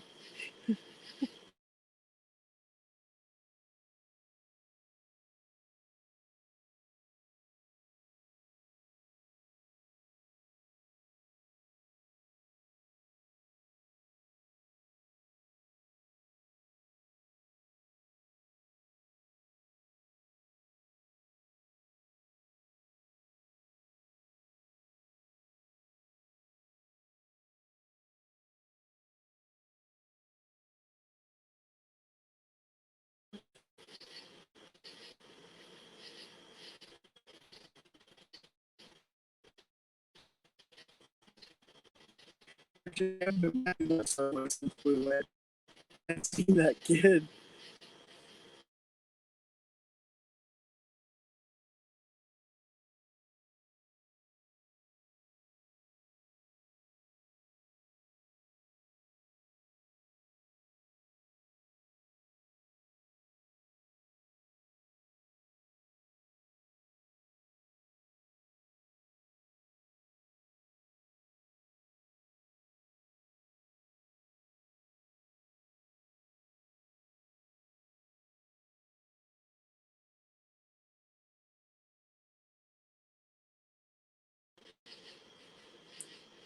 And we're back.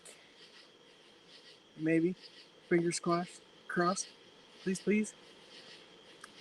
Yes, he is still there, Jenny Jones, if you can hear me. I don't think he recognized me, but I got tickled having my little mental flashback.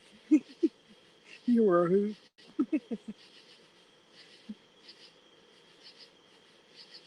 Ooh, sit in the camping chairs in Walmart. That's right.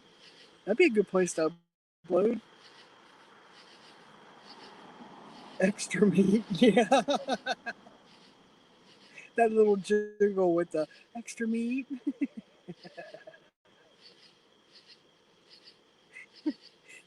You know, he kept thinking, "Oh, I wonder if she lives around here. That's my future baby mama."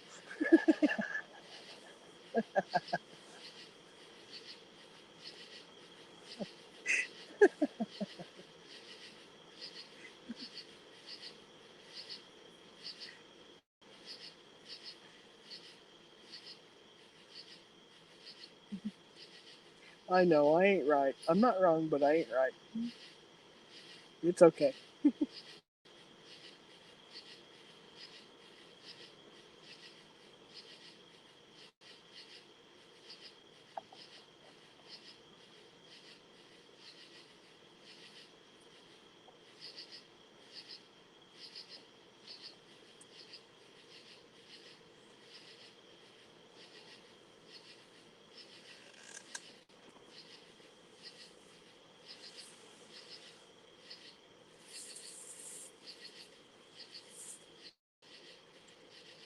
You can hear me getting my handy dandy portable refrigerator and get me a drink.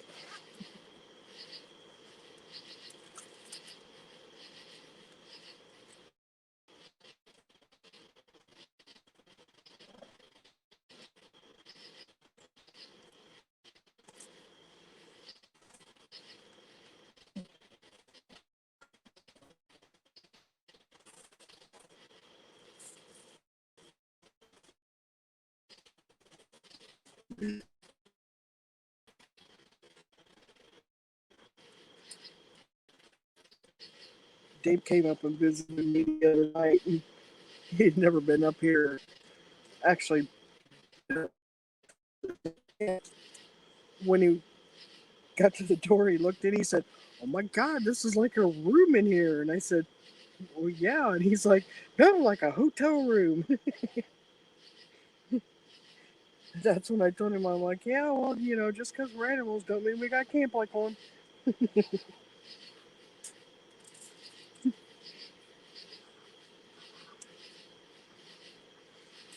I didn't have the fly on the top, so we sat here and looked at the trees and just hung out for a while, chatted. "Hey, Nadina, good to see you. Have I gone back for the Oriental side?" No, you know, Hag and I were just there yesterday, and I seriously thought about getting some. I didn't, but I did want to let you know that I recreated the sour cream macaroni salad. Oh my gosh, it was so good. So yeah, that's a nice reminder. I'd like to get some more of that and deconstruct it and see if I can't figure out how to recreate it at home.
So our schedule for tomorrow is games.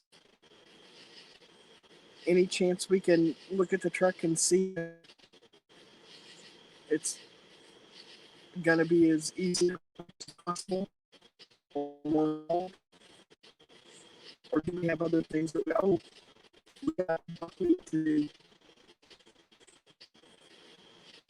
Why have to regroup on that?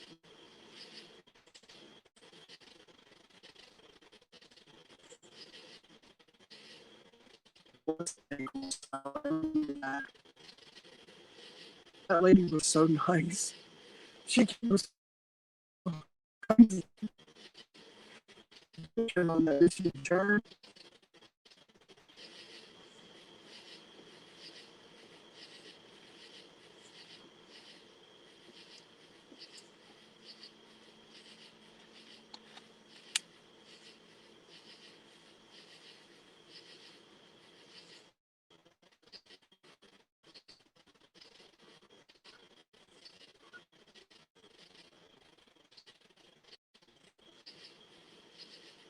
Oh, I'm roboting.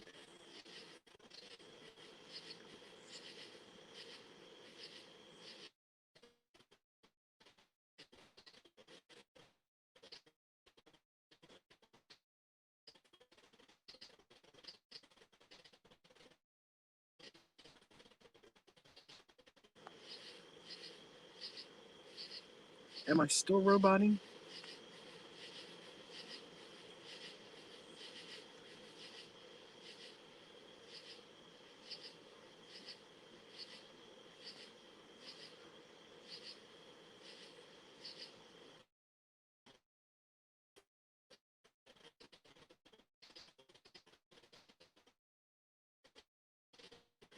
He said, "You're good now," and then it buffers.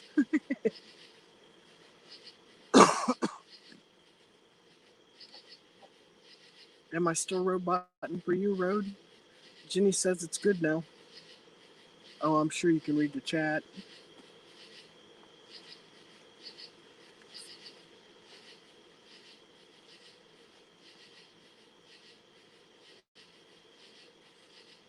Or not, right?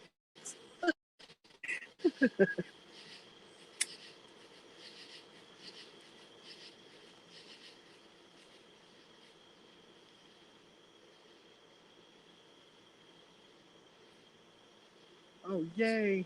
We're here now.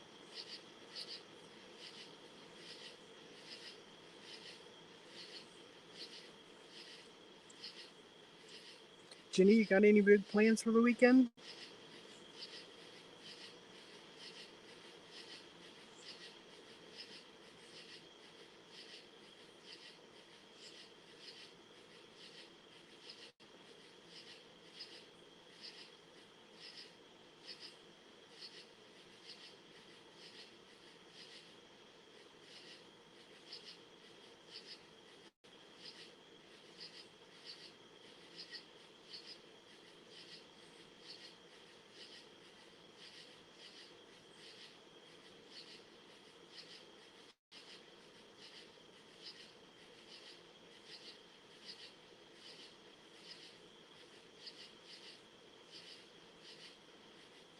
House and dog sitting?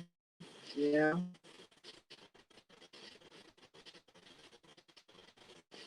New or existing? And is it really staying?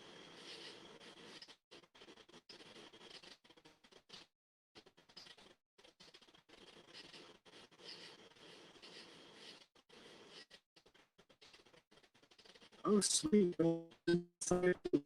Out. That's awesome.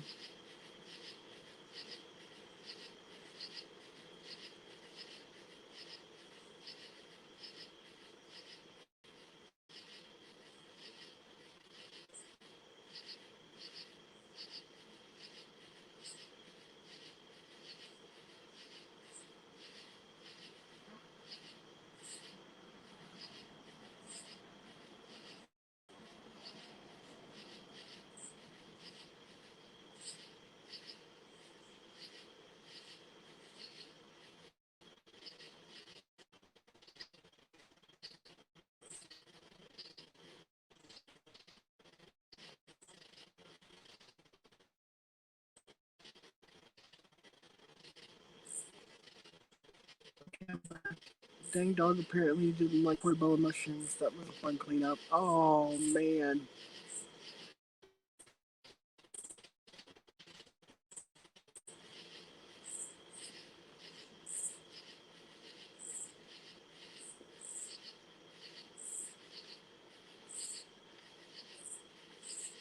Mop up pile nine. Right. Oh, listen, the ducks like that one, Jenny. They're laughing.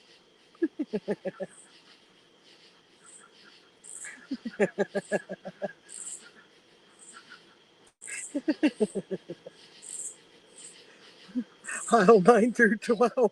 Oh, man.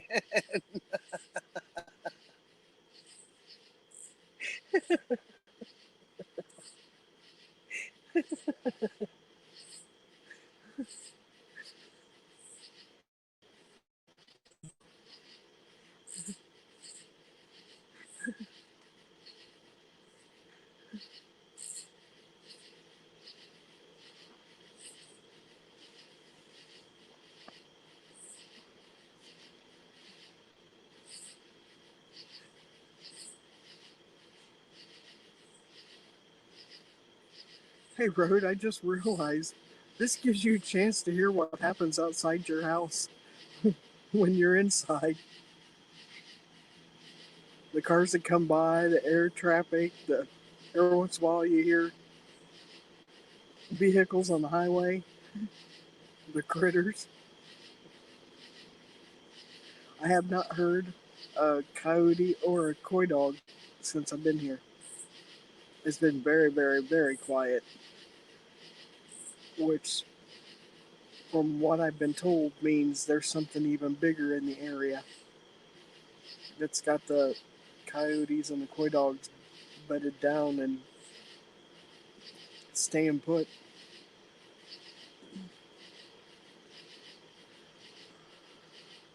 I'm not sure if I could run around with you, so I can't get too mad. Right.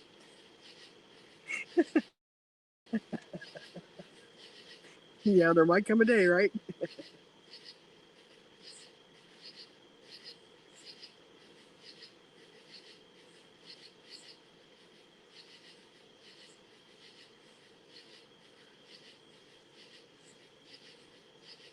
Still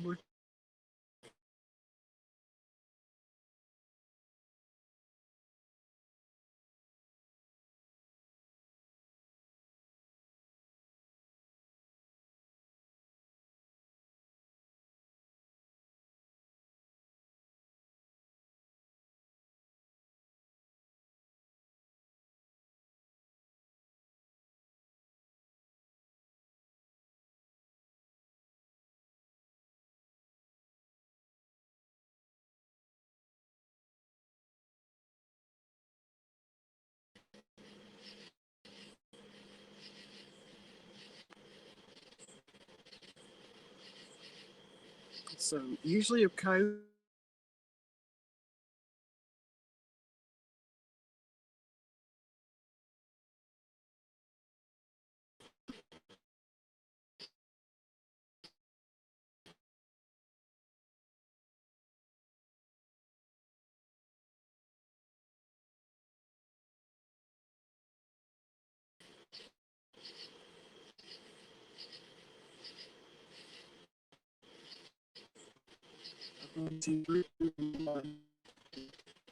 they were all about 5 years. So right,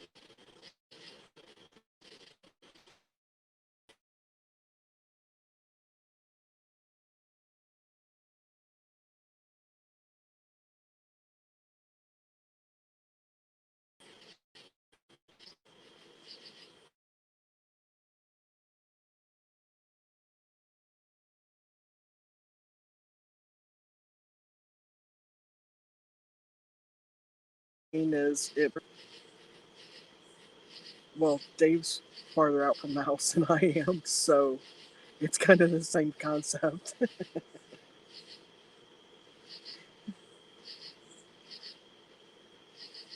Now, whether or not he would text me and say, "Hey, There's something out here.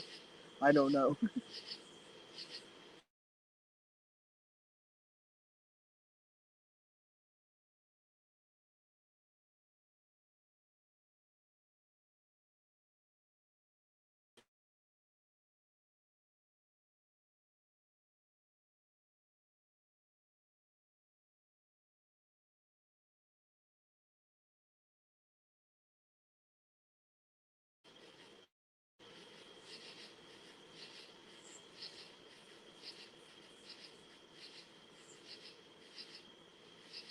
Yeah, he does have solid walls. That's true.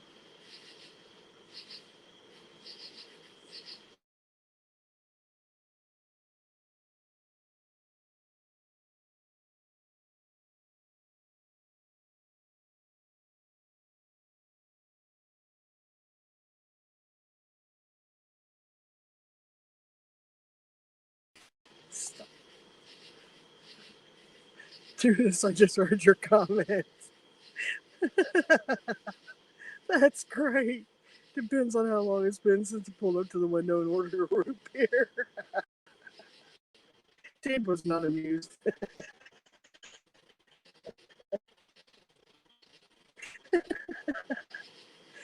Hey, Glenn. Welcome back. Good to see you.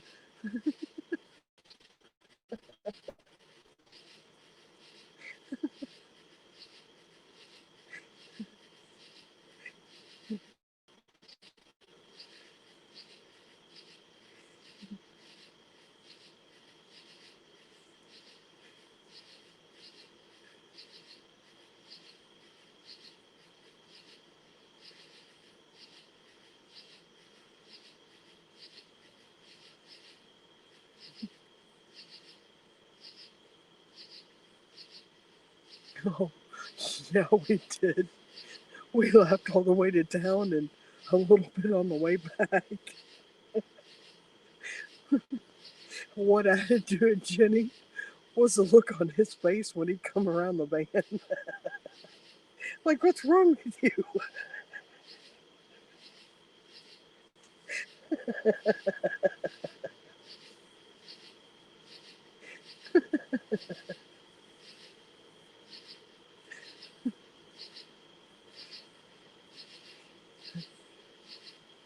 Now that Dave knows me more, he doesn't even question what's wrong with me.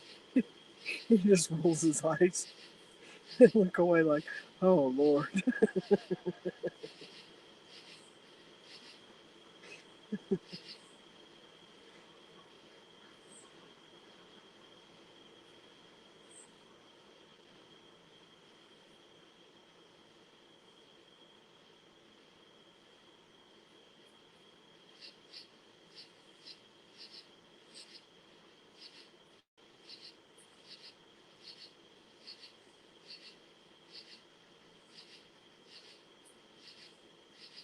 You know, Glenn, I said your name earlier. I said, Glenn Lambright, because they were talking about the tree frogs in the background. And I was like, that's right. Glenn Lambright ain't the only one that can have tree frogs and the sound of nature. But you can keep the alligators.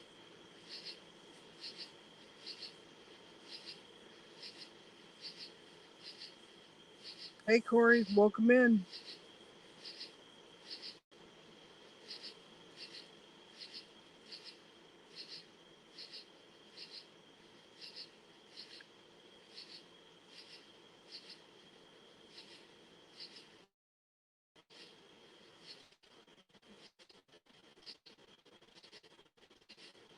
That's another reason you didn't mute Glenn. And here you are.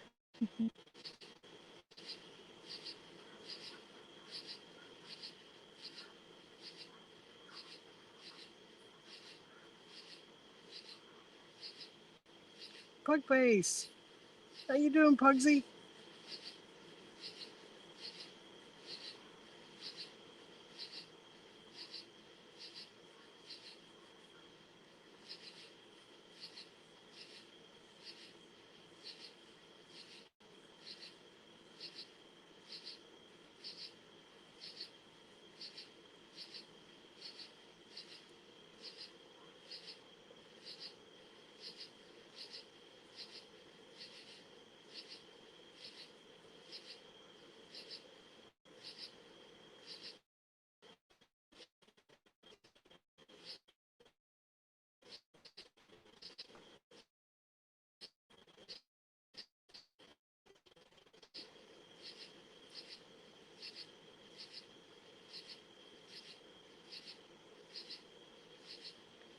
Okay, I gotta get Nick and climb into my amazing mattress. Y'all have a great night. And if you do anything, I would do name it after me.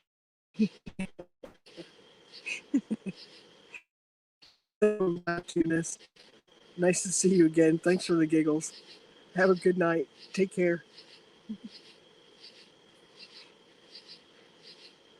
We'll let you know if there's any mini-me's running around.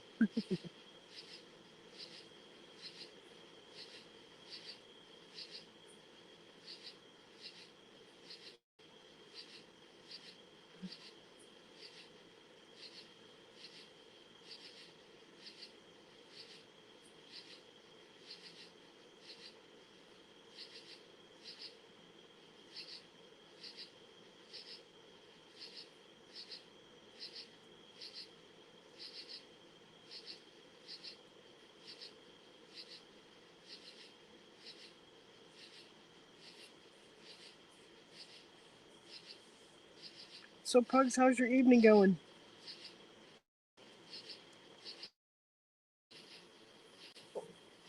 You got company.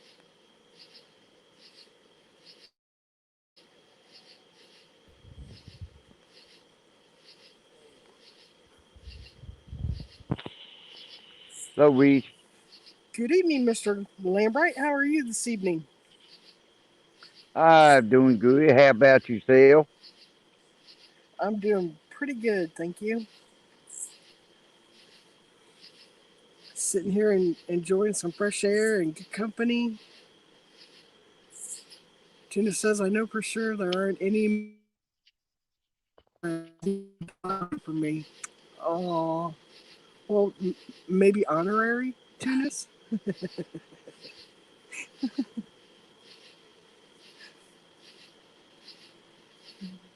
Yeah, So, you what's like up to me? tonight, You Glenn? uh Go ahead. kind of staying outside at night. Enjoying the night cool wave. Yeah, same here. There's just a little bit of a breeze, but it really does cool off nice at night. Yeah. Yeah. Right now you feel real good here in Louisiana. What was your temperature today? You got a 90-degree Fahrenheit. Humidity up to 68 percent. Wow, that's damp. Yeah, we had really high humidity yesterday. It wasn't as bad today, but it was actually felt warmer today because there wasn't much of a breeze. Yeah. But we've been needing it. Well, they have actually. I'm visiting, but they really needed the dry, sunshine and whatnot. They've been in flood warnings and above flood stage for quite some time now. Yeah. Well, what got me, last time Louisiana had rain about 2 weekends ago, and and, and dang, like Louisiana usually get rain in July. Really, Yep. it the last time it rained here was not quite a week ago, and it rained for 10 days straight. I think they said. Hmm. I know we got a lot of rain where I'm in Indianapolis, and where I'm at, I'm visiting road. I'm out in Illinois, and we both got quite a bit of rain. Uh, I got a cousin that born and raised in Indianapolis. Is that right? Yep. Yep, that same with me. I'm born and raised there. I moved away in the early mid 90s to the East Coast, and then moved back because East Coast was not for me. I mean, Yeah. it's nice to go and visit, but not to live in. And I've lived in Indiana ever since. I love Indiana. I think it's central to everywhere I want to go. Yeah. Well, my cousin,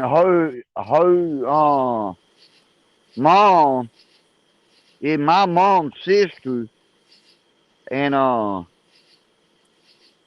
well,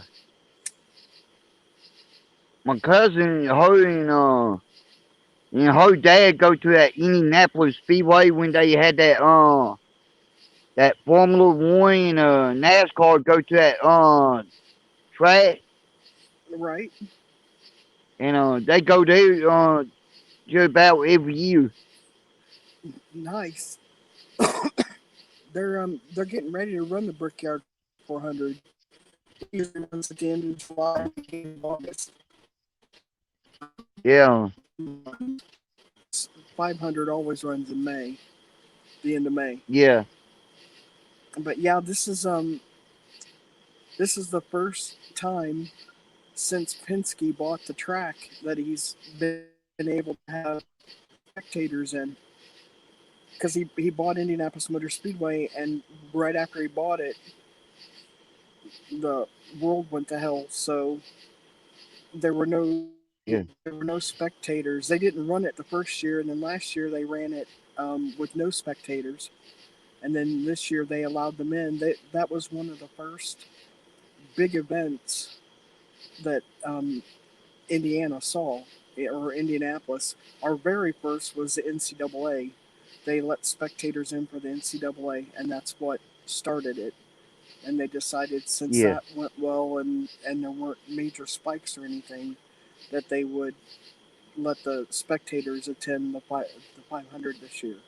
So, and it went well also, but it's nice to finally see revenue coming back into the city. yeah. Well, anytime you got someone on a track, and whenever they have like NASCAR and Formula One, they there's a Hmm. lot of money tied in them races. That's right. That's right. And I tell you, it there was a time before all this went down that any spectators that came for the 500, they booked their hotel rooms like a year in advance, and their Uh, hotels, some of them ended up staying in hotels that were, like 40, 50, 60 miles from the track, like way down yeah. Oh, south, in all directions. But yeah. Well, you know why they book a event like NASCAR, like when NASCAR go there mhm, and Indy go there. You know why that they book book them like a year ahead, why is that? because they sell out Well, yeah, every that's time. true. I figured that, or maybe a better rate. Like, get your room Mm, enough ahead of time, your rate's going to be better, yeah, because you won't find yeah, anything. You won't find accommodations in Indianapolis once it gets yeah, close. It gets yeah, so crowded that people that live around the track in the surrounding neighborhoods will actually let you camp in their yard. yeah. Well, you see, thing bad, they do that with all the track. They book them like a year ahead, and because simple fact, they do sell out. No, only at every race. But Hmm. ever since that COVID hit, it kind of threw everything kind of in a spiral. Oh yeah, it absolutely did. Yep. Yeah, I think this coming year, this next year, when the 500 gets ready to run, they have a day that it's basically, they call it hometown day, and it's for all the locals and whatnot. They're setting up for the 500, but on family day, you can actually drive your car on the track. They'll let you take a lap on the track in your car. which I Yeah, thought that next year I will live stream and do a lap around the track. yeah, yeah. And I'm pretty right there. No, I can sit and talk NASCAR all day long. And reason why, see, I got a dad and both of his brothers race dirt track all the time. Oh, nice. And well, you see, when they race, I was a kid at that time when they racing. Well, I kind of grew up in dirt racing and NASCAR and Formula One. I see. And I know what them cars can and can't do. And and I can look at a car and I can watch it play and I can tell what's going on Right. Yeah, during the race. I had a twin sister, and every year we would buy each other Mother's Day tickets to the Brickyard and take each other to the Brickyard. Like one year I'd buy tickets, next year she would, Yeah, for each other, and we would, you know, leave the kids home with dads and go watch a race, people watch. There's all kinds of stuff to do there. It's not just the race. You get in the infield, and I've done all kinds of things. One of my favorite activities was I had a chance to drift in one of the new Mustangs, and oh yeah, that was really fun. Until the next day, I felt like I had it almost felt like I had hit a tackling dummy repeatedly on my right side from being pushed up against the car when yeah. we were drifting. But I thoroughly loved it. I'd do it again. Hey QT, Oh long yeah. time no see. Hello everybody in chat. Hope you're doing Well, well. I'm pretty right there, so no, anytime you get a chance, get somebody like me, see, I would be a WWE fan, also a NASCAR fan, but also a football and baseball fan. I love I love to go to baseball games more so than watch them on TV. And I just learned how to play football. I think last year. Yeah, I I didn't quite understand. I've actually been to an NFL game, but I didn't quite understand it. yeah. Well, see, the thing about me, see, there's a lot of these sports like, I understand football, I understand baseball, I understand NASCAR, I understand dirt track, and but I got, one thing what everybody don't realize, I got a little bit of athletic in me as well. Yeah. Yeah, I play baseball, I play a little bit of football. Uh, I used to race on inlines all the time. Okay, what y'all don't anybody don't know what inline is? Mm-hmm. That is turn a skate. Uh, Oh, when the wheels are all lined up. yeah, Yeah. Inline skates. Yeah, I know what you're talking about. Man, I you grew know, up roller skating. yeah. That was Well, the thing to do. yeah. Well, I pretty much I was on the speed team no here locally, Mm-hmm.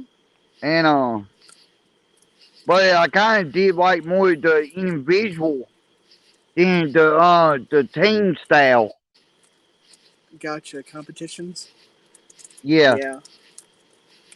Well, it more competition, when you in the single competitions. Right. Yeah, you got to work harder. That's for sure. Yeah. And I want to tell you now, if you watch us, No, we make it look easy, but it's a lot harder than what it looks. Right? Hey, Glenn, Yeah. QT says he'd pay to see you in rollerblades and Sure. maybe a little boogie skate to boot. Sure.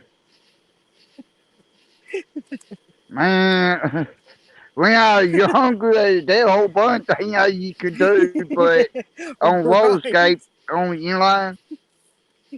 But now, it's been so long, I can't tell you. I know I can still do it, but there's a lot of things I can't do on roller skate like I used to. I know the feeling. I went skating less than 5 years ago, and my motivation was like, hell yeah, let's do this. But my body is like, no, we'll be over here. Well, just pick us up whenever you're ready. I can still skate backwards though pretty good. But yeah, Hell, no, I not used to like skate not like I sideways. used to. Oh, right on. And that is real hard on inline. Yeah, I never skated with inlines. I always just quad skate. Yeah. Well, the thing about me, when I raced on inline, I raced in three different, in three different leagues. I raced in with the what they call it, the four wheels. I raced with the five wheels. Inline. Then I raced with one other league. And well, here where I live at, we have like 4 or 5, like 3, 4 different leagues. And Gotcha. well, I Yeah, raced in 3 of them. oh wow. Huh, Jenny. Again, mop up on aisle 9. Me after skating. I am actually, Glenn. I'm a huge roller derby fan. I support my local roller derby team. I love to go and watch the bouts. It's very entertaining. Our quad skaters. On the men's team, they allow inlines, but I don't believe where Got 'em quad robot. skate. Yeah. Um, I I'm sorry. Can you hear me now? Yeah.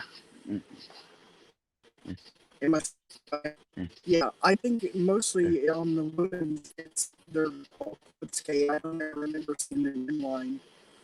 I rolling is I guess the sport I support most here left. I don't do brickyard anymore. I don't Yeah. go and watch the race. It's been a while, I should say. It's not that I don't do it, it's just been a while. I get to do another thing. It's like, oh my god, the race was this weekend. Yeah, on the And back when roller derbies. uh-huh. Uh, the one day you see on like what they show on TV. Mhm. That right Yeah, there ain't nothing the compared to what I did. yeah. Yeah, they The roller what they the type of roller derby that we did is mhm. they line like five of us on one side of the ring, and they Mhm. line like 5 more. And what we do, no, we all go towards each other to see who can pretty much can get the strength and put the opponent down. I see. And the last man standing wins. Yeah, with roller derby, it's 5-on-5.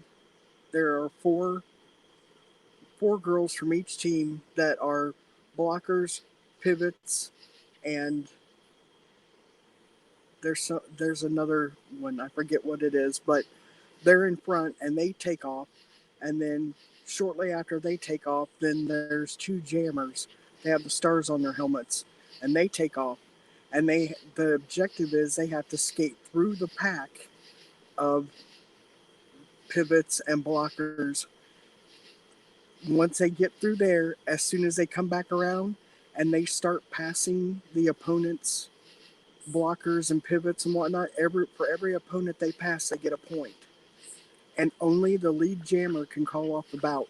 And she can keep that bout running as long as she wants, or 2 minutes, whichever comes first. But it's really cool to watch because there are certain things that they cannot do.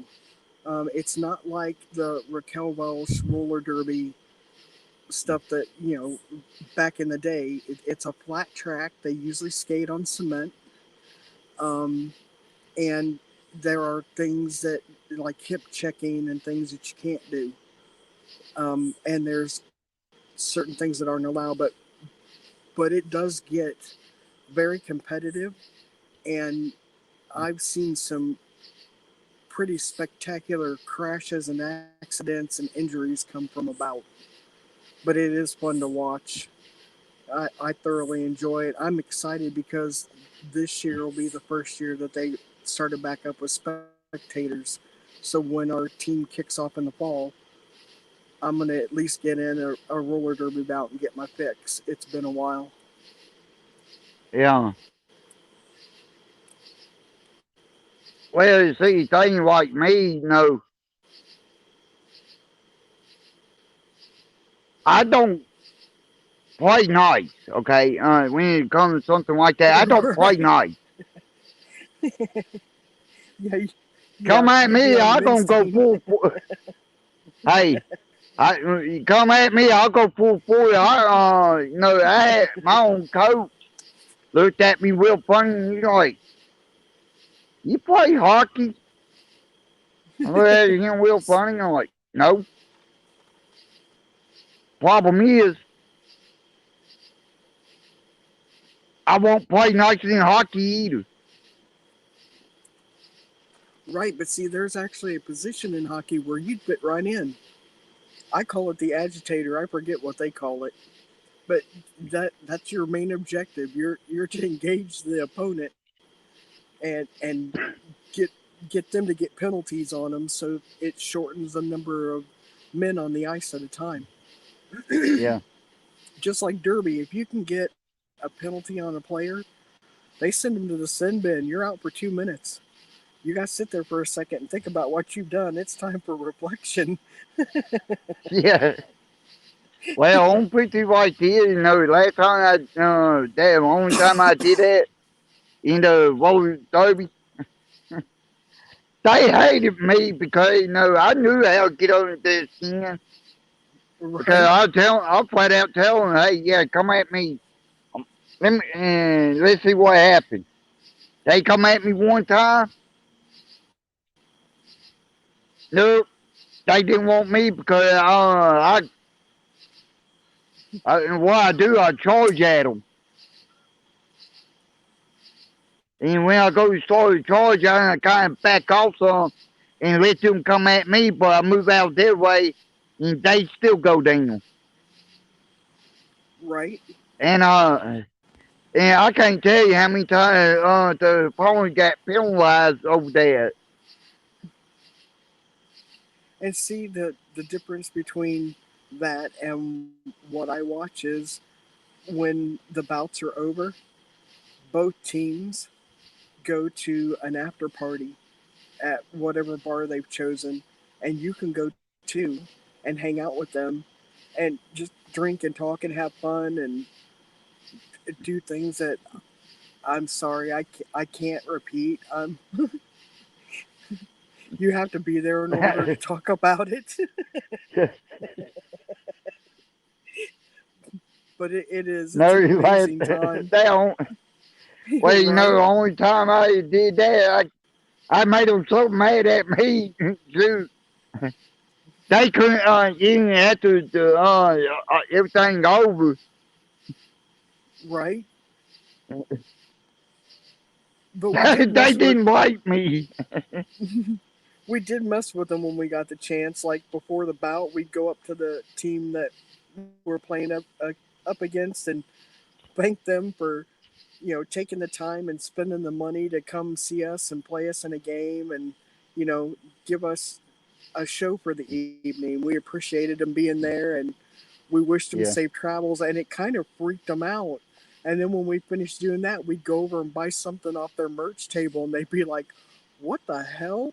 Because Yeah. we work for the other team, but it. I don't know. It was just.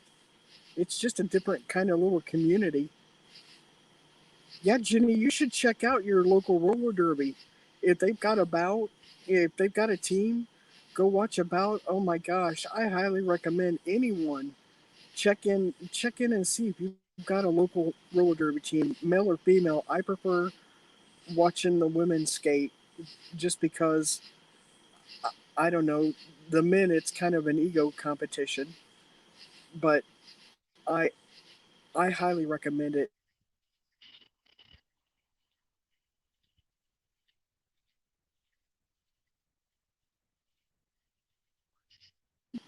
And their kids, and it's amazing all the different professions. On our team we have lawyers and surgeons, and we've got some one of the team members is in an alphabet or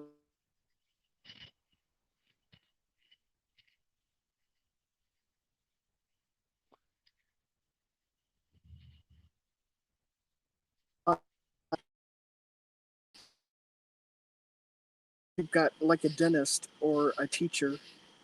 The different walks of life. It's really incredible.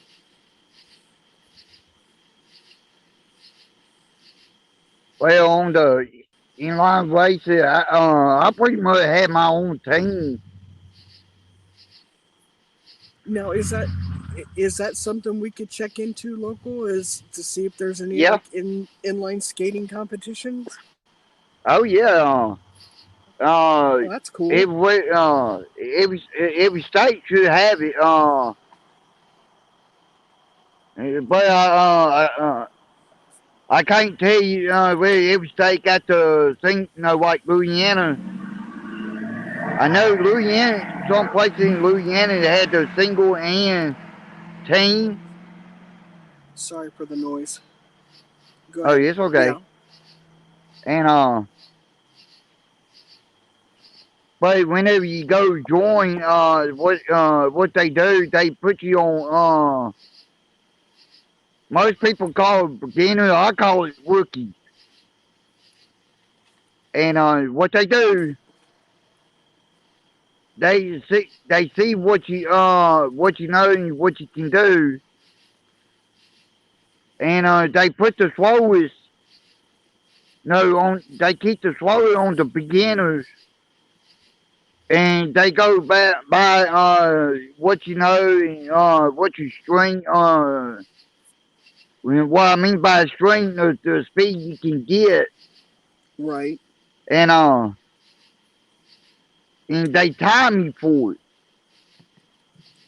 and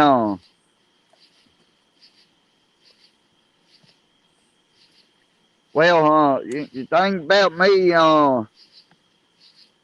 no, I had my own team, but we wasn't. We doing competition, but we wasn't really that big. Oh, But we sorry. had another team. Oh, it's okay. But the thing about it, we had another team. Actually bigger than what I had, and the team bigger than what I had. They traveled nationwide. Like for instance, our team is based here in Shreveport, Louisiana. If we got a mini team in California, we probably be in California. What we do, we travel to California and face them. Next time we meet, they probably come to us and kind of back and forth. But we travel all over, and I know I see. each state got different region in each state. Yeah, see, that's what we are. We're South Central Division, but that includes. It's almost a band around the globe because there are teams that are from London that are in our division. They come and play. Yeah, Jenny says that she sees the last bout for South Bend Roller Girls was in 2019. They might not have started their season back up yet, but I know I just read on their website like a week or so ago that they're they're getting ready to do their 2021 season since all the restrictions had been lifted, and I think that's yeah, awesome. You know because what, COVID. Glenn? When you did your right, when you did your competition, did you have to pay for like your own insurance and stuff like that Yeah, we did. to compete? Yeah. Well, down the big group that from where I am but we had people when I in it. No, we had people from all over that came here. Where I'm went at did my competition because Mm-hmm. it is well known and and where I at, which one well known because if you can make it there, you can go to the the top 10 spot. And one place that I went well known was in the top 10. And what we did see, fortunately me, I didn't have to pay all that much. No, I paid like for the entry fee and no, they would get in and it will make the qualifying round. With the qualifying round, when I got in on the qualifying round, what that did, they just see where you gonna be starting at, where you gonna be starting with. But it lasted all day. But now there's different ones. Uh, what you do, I can give y'all the information what y'all can do. Y'all can go like to y'all local skate rink. Y'all local Mm-hmm. skate rink should have the speed team and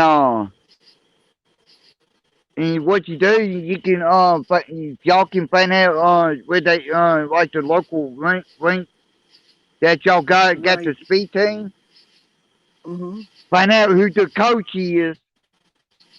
Talk to the coach because coach gonna know everything. Gonna know everything about the sport. What you need to do to get in. He let you know. He tell you like for instance, he gonna tell you.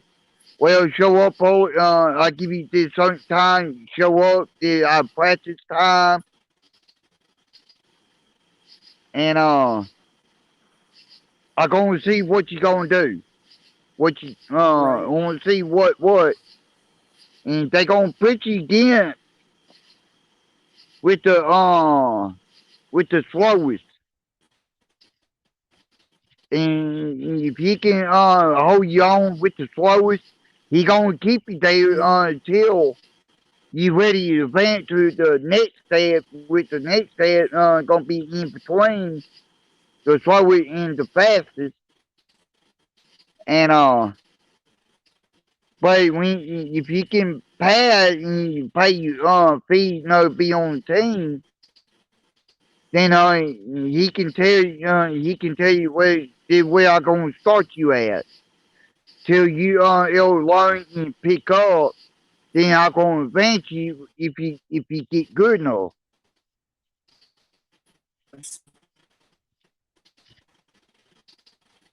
And Do call the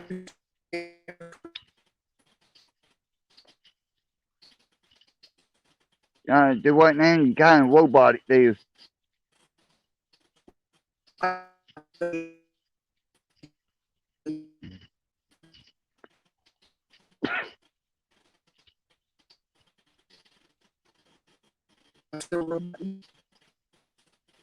Yeah, you still roboting some.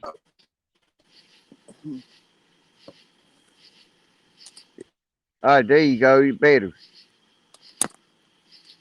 Okay.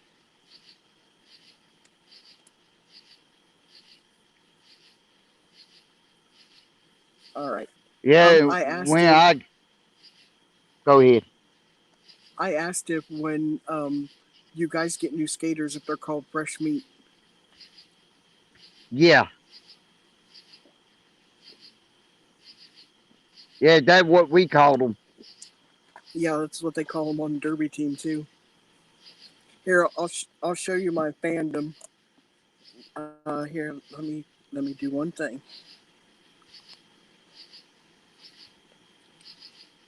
Okay. There's my cooler. See my Yeah, derby stickers. yeah. Oh yeah, I'm a huge derby fan. yeah,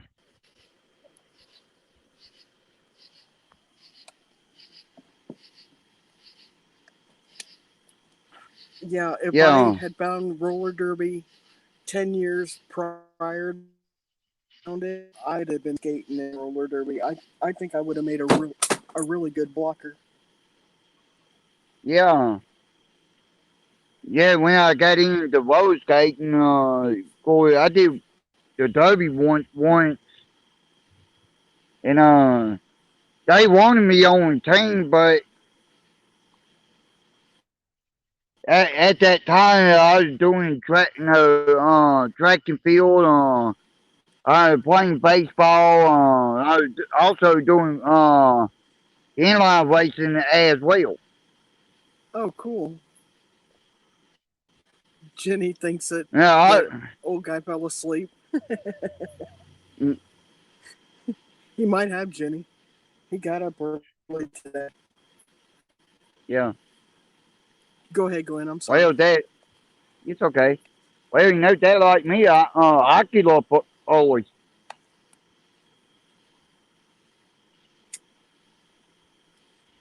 I got up early Yeah, this I'm morning, for. like really Yeah. really early, and I wasn't feeling great. I don't know if you heard earlier. Rode and I were doing some maintenance on the beehives yesterday, and the bees got a little aggressive with us. I got stung 9 Oh, times. Rode got yeah, stung 11, and when I woke up, I didn't feel great, but I didn't feel like going back to sleep. And I sat up for a yeah, little while, and then I ended up taking a nap around 11 o'clock this morning and didn't get back up until 3. But I feel better. I've been using yeah, jewel weed, and I took a Benadryl earlier, which is finally starting to wear off, and I'm feeling more. That Benadryl, yeah. but anyhow, yeah.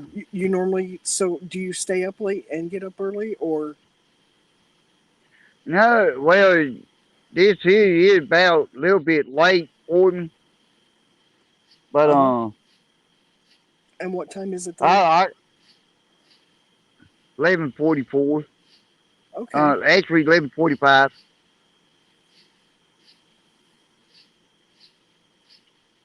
See, I ain't done. I ain't got any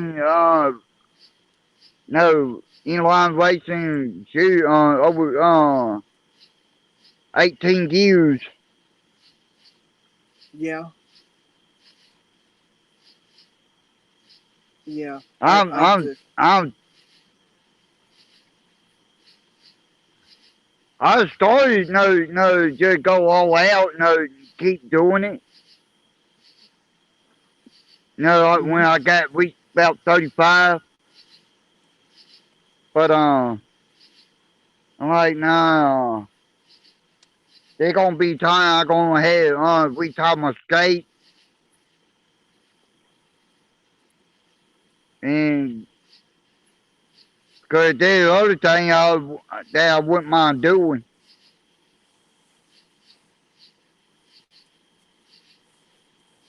Did you ever think about coaching?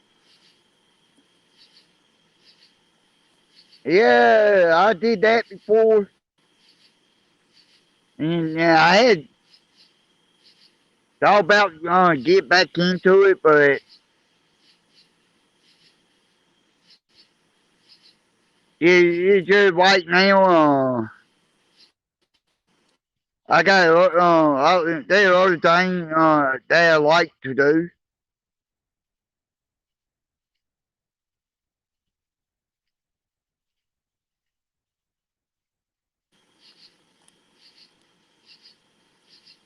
There you go. I thought I lost you. Up there you go. You there? Now, you kind of roboting some, but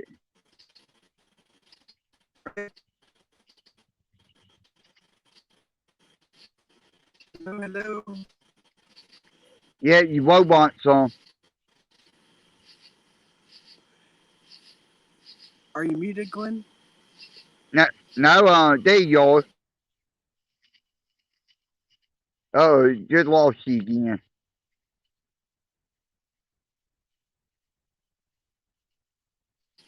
I'll wait. I'll wait till you come back.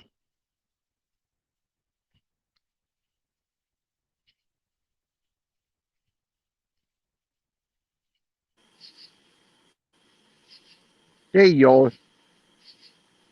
Okay. Oh yeah, you're not.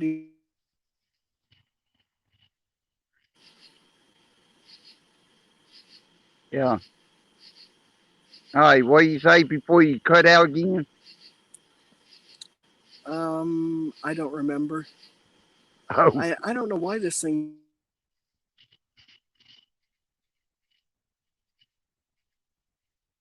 probably the internet connection.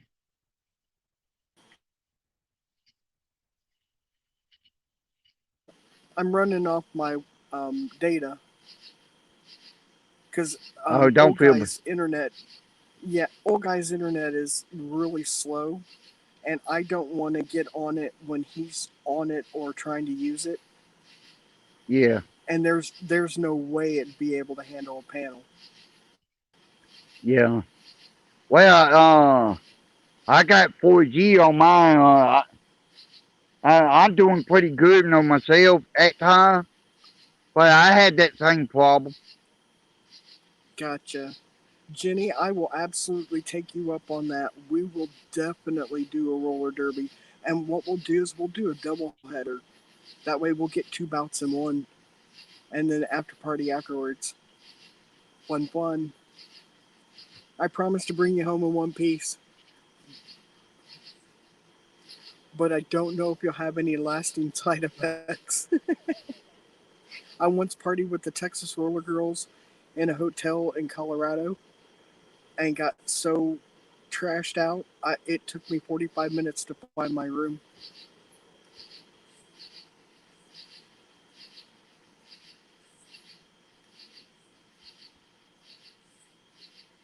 I wish I could speak about that too, because some really cool, funny things happen. But I'm bound. I, I'm I'm bound by the unspoken rule.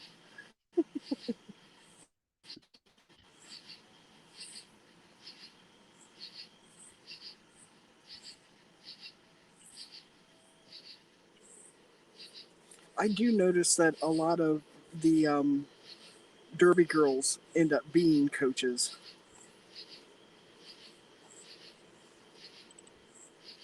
Oh, you might be muted. Either that or maybe you can't hear me. I'm not sure. I hear you now. Yeah. One thing about me, like whenever when I got in all that, Hmm. no, I learned like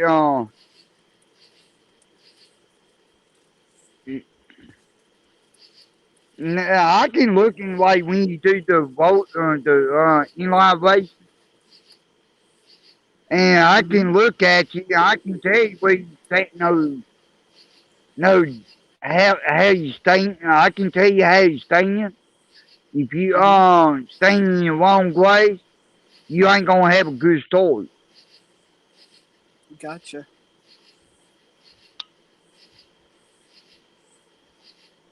Well, that would be applicable to roller derby for the jammers because of the way they start off.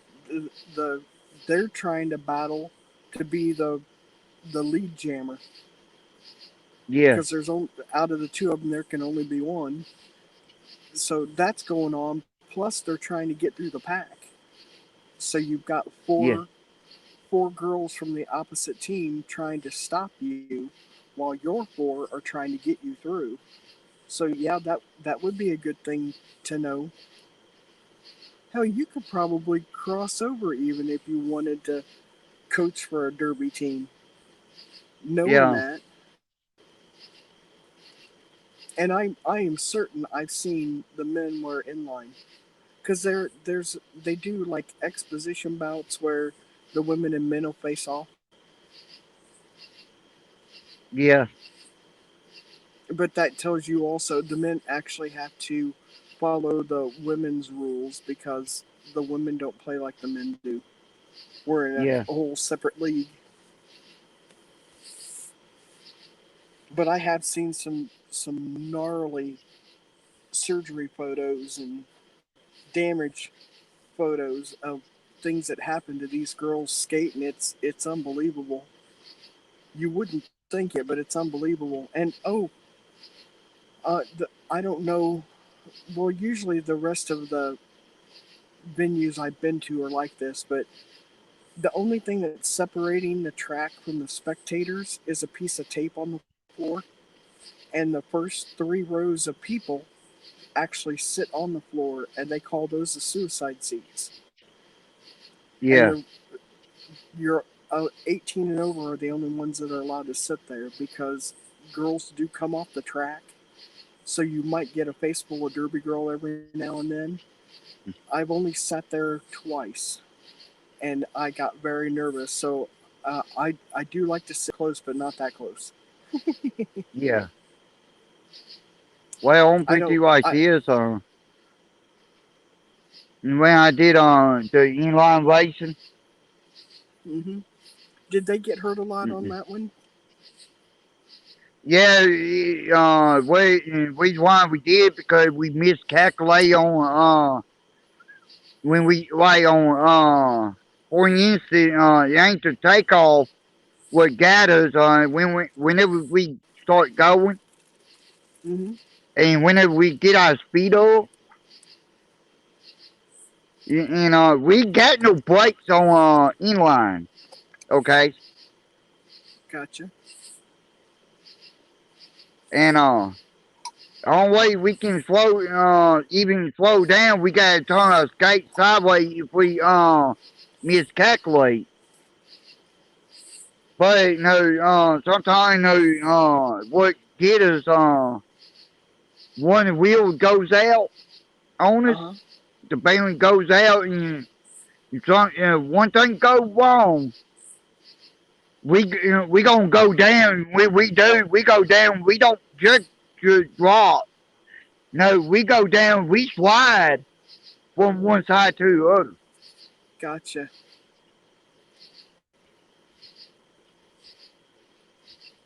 Yeah, I don't see that much because the girls wear the quads, but yeah, I've seen some pretty wrecks and disasters. Oh my goodness!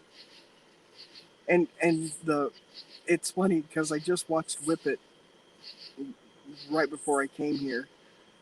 It is kind of like what you see in that movie, but it's not. I mean, like Yeah, the track is flat; it's not banked. There are no railings around it, and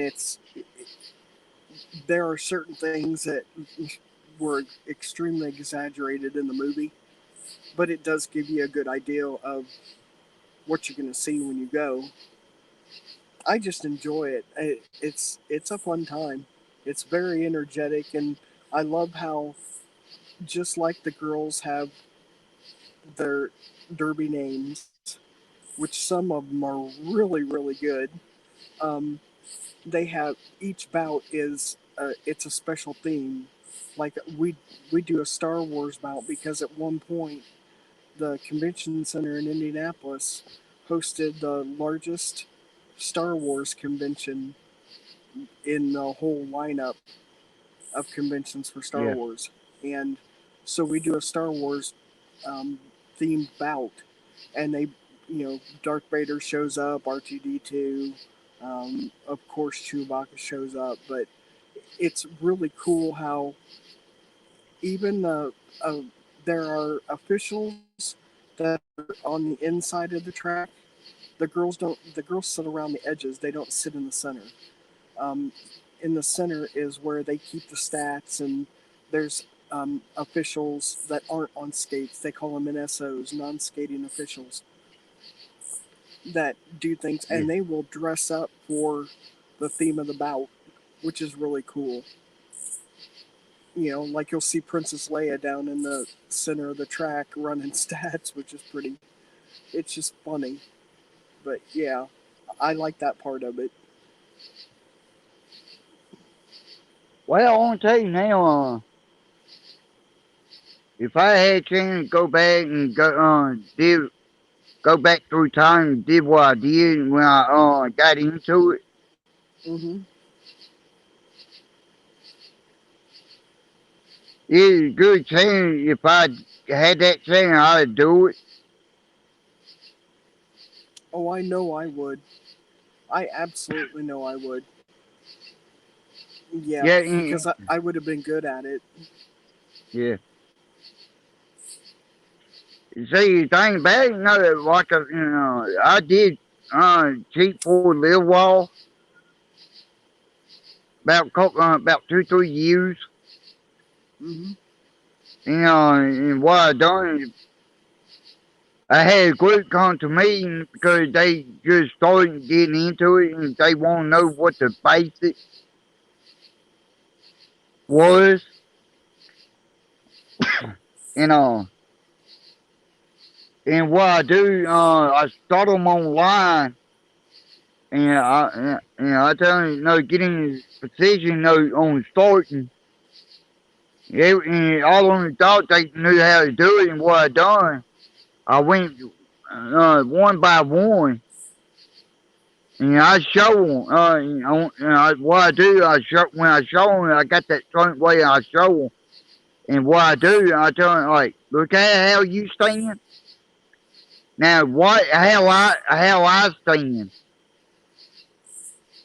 And you can use either foot in this certain way, where you feel comfortable, but you want to put your one foot in that certain situation.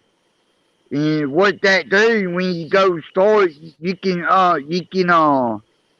get yourself put in a pushing start, push yourself off. Hmm. If you want derbies, Hmm.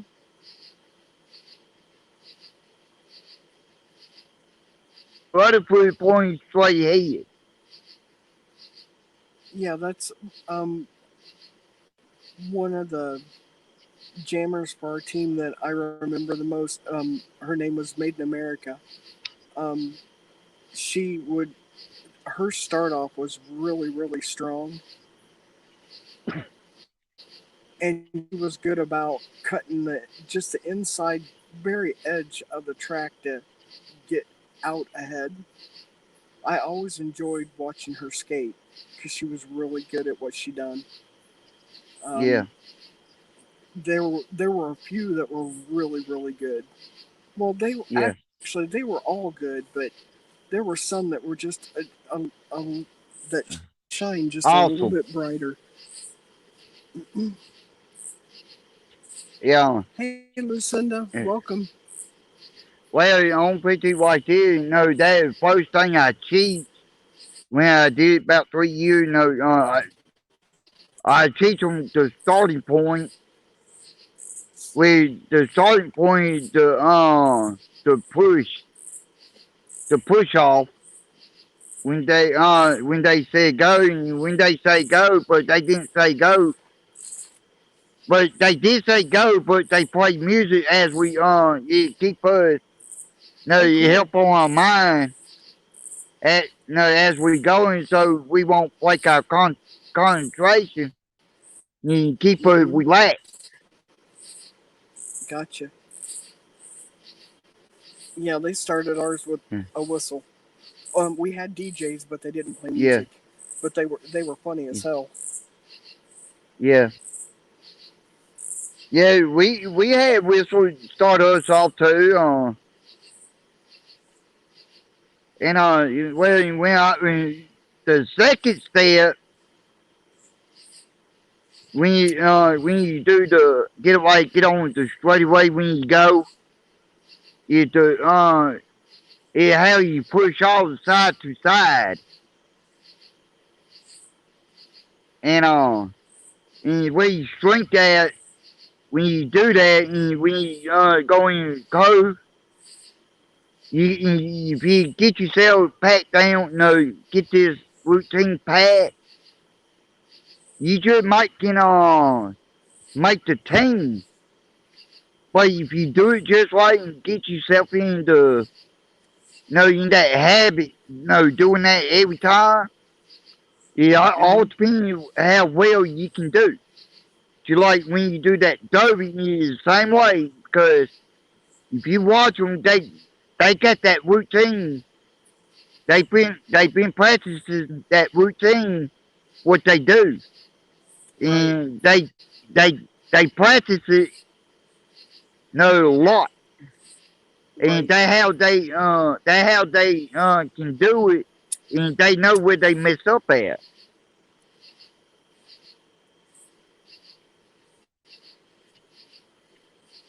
And see now, see if I go to the ring Mm-hmm. and they do the race, I can always tell when somebody been on a team or they practice with the team.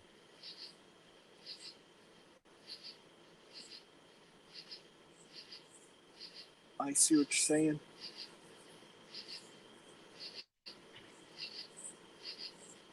They like NASCAR, football, baseball.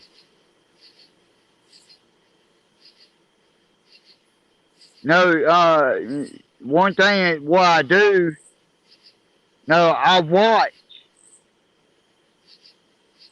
in the places where most people don't watch.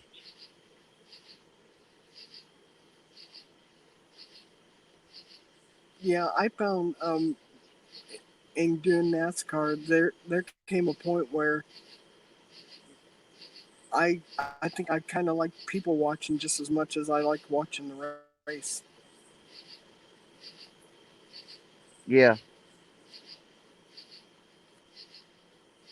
I've seen some crazy shit people watching. Oh my god, crazy. There used to be a time where the whole infield of IMS you could park in, and it was nice because having your car inside, you wouldn't have to go outside, and everything that you needed, you brought in your car. You didn't have to tote it in, so you could go yeah, and tailgate at your car and watch the race, and people watch. It was enjoyable, but since even before Penske bought it, they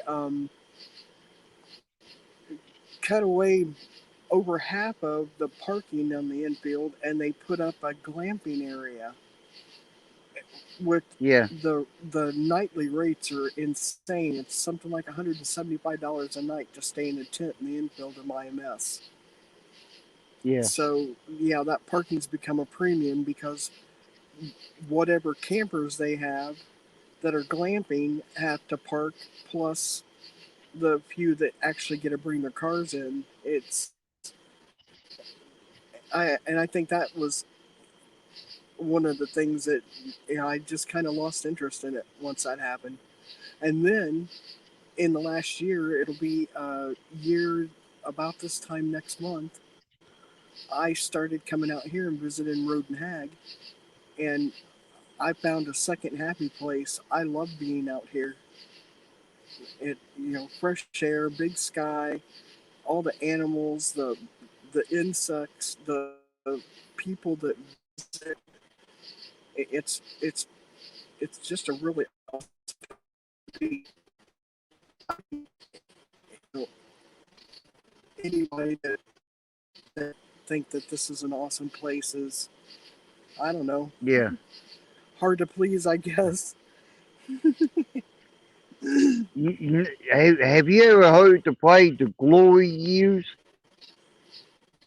The glory years, Yeah. like when you're fresh into something. Yeah. Yeah, like glory No, days. Yeah. yeah. Well, no, my glory day is the rush, the feeling of the rush. No,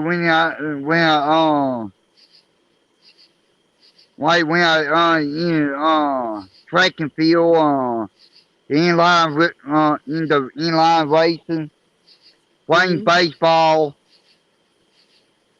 It's the drill, the rush and the drill that I get what feeds me. That I what see. drove me, and that what I had to. That what gave me the passion.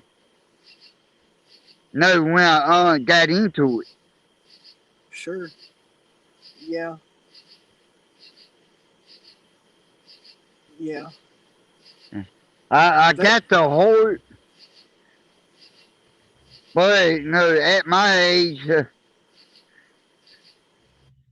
I don't know. I still got the strength, and I got the body for it. It's just I ain't never thought about getting back into it. Right. Yeah. There's. I can't do it. I missed my Mm, window of opportunity. So my yeah, best way to get as close to it as possible is to support. You know, yeah, because the thing is what people don't realize is for these girls that skate, they have to provide their own insurance, provide their own equipment. They have to, in our case, they have to pay for parking just to come and play about. I don't think that should yeah, be. I don't think they should have to pay for parking. That should be free. They're bringing money into the facility, but they have to pay for parking, and it's they're a nonprofit, and sometimes they struggle, but they will give you the shirt off their back to help you in a heartbeat. They're really yeah, incredible people. yeah. Well, Jenny, that like me, and on picture like this, I ain't a small person, okay. right? I stand 5'9".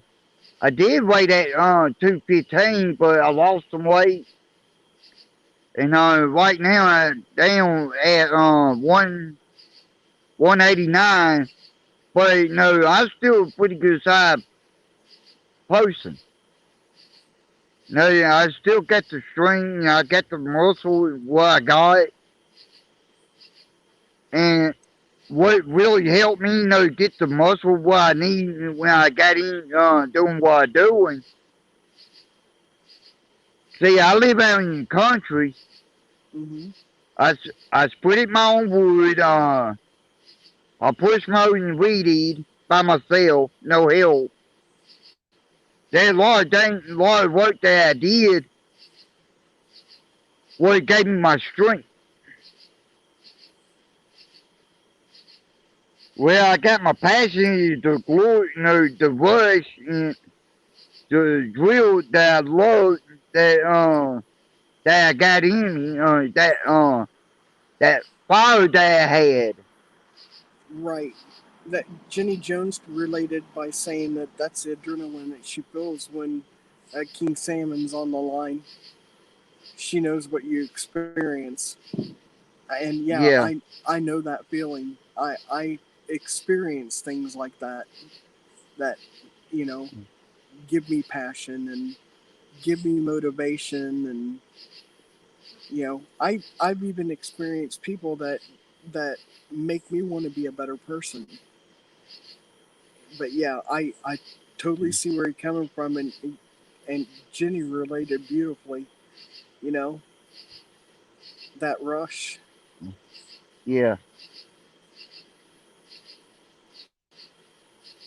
kind of like the rush of when you win something. yeah. you know,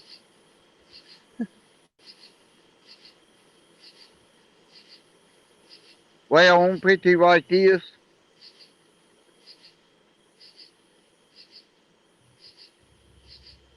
The worst thing ever happened to me, I've been bullied my whole life, when I was going to school.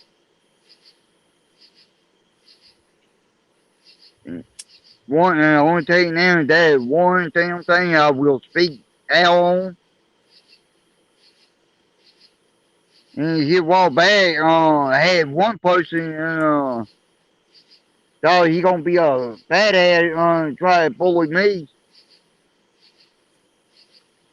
Well, I went to the lowest breaking point on him, and I know what I said was wrong because there are people out there, commit suicide because they're idiots and sit there and keep bullying. hmm There's one dumbass named Rick Crew. When I said I was preferring to that asshole, pardon my language. it's all good. And one thing I said, he showed you he had a gun. He doing live stream. He showed you he had a gun. One thing I said when he kept coming at me, and I was trying to walk away from that fight, but I will fight if I had to. Well, he pushed me so forward and he tried to corner me. I want to, what? Fuck it. I just don't care on proud say it. I ain't trying to upset nobody. But he can take that gun and stick it in his mouth and he can pull the trigger. I don't care. Well, apparently he heard what I said and he left me alone. I I understand why you feel that way because I've seen the wrath of Rick, and I also know of Rick's victims, whether they called it on themselves or not, and in most cases it's not. I've seen it, and I understand where you're coming from. Yeah. I You see, I go to a lot of channels, but I lurk. I hardly ever talk. There are some channels I'll say hi in, and I won't say anything again until I say goodbye. But I lurk a yeah, lot, and I, yeah, I see a lot of things. And yeah, what I just can't understand is you can be anything you want to be on the internet, mm, and why do people choose to be a-holes and turds? I have no idea. yeah. It just doesn't make sense to me. Well, when I say that, what I say, I wasn't trying to be mean. I wasn't talking about I was going to commit suicide. That ain't me. Because simple fact, I had been bullied. And I had these dumbass, like Rick Crew, sit there and kept on coming at me. Rick Crew did it. And, well, one thing that try to keep lid on, people like Rick Crew don't understand. Well, you keep coming at me. I'm gonna turn around. You gonna get me to do something that you gonna hate, and I gonna feel bad about it. Well, he Right. did, and well, guess what? I feel bad about it now, but at the same time, I know it ain't my fault because it's simple fact. He kept coming at me. He kept pushing at me. He tagged me. He swindled my name. He swindled my brother. He called my brother a pedophile. I know damn well my brother ain't no damn pedophile. It ain't done being proven. I done prove it. I ain't no pedophile. I don't got no criminal record. It's still, yeah, this dumb motherfucker going, this dumb ain't no problem. Like I said, pardon my language, this dumb ass kept coming at me. And that's why what I said to him. Take that damn gun, yours, stick it in your mouth, and just pull the trigger. I don't care no more. Yeah, you know, walking away, you keep coming at me. You say I'm coming at you, not one time you ain't proved shit to me. But you can't come at me.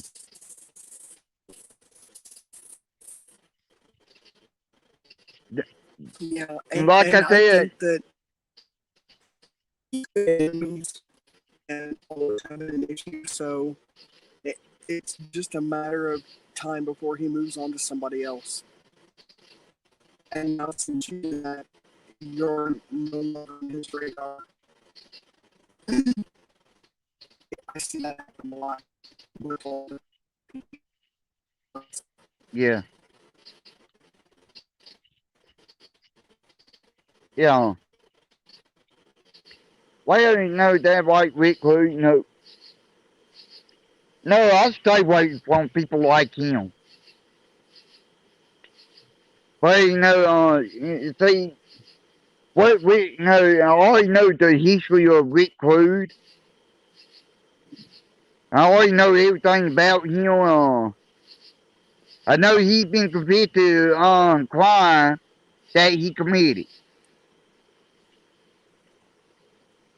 And the crime is he pulled a gun on a pizza delivery boy. I do keep I know a couple. hearing that. Yeah. Well, I know several people got the video of that, you know, that he did that. Well, he also admit, sit there and, got, left one of his daughters because one of his daughters on drugs. And he didn't try to help her, no, get her all. He just left her, she ended up going to prison. Well, I heard that, I'm like,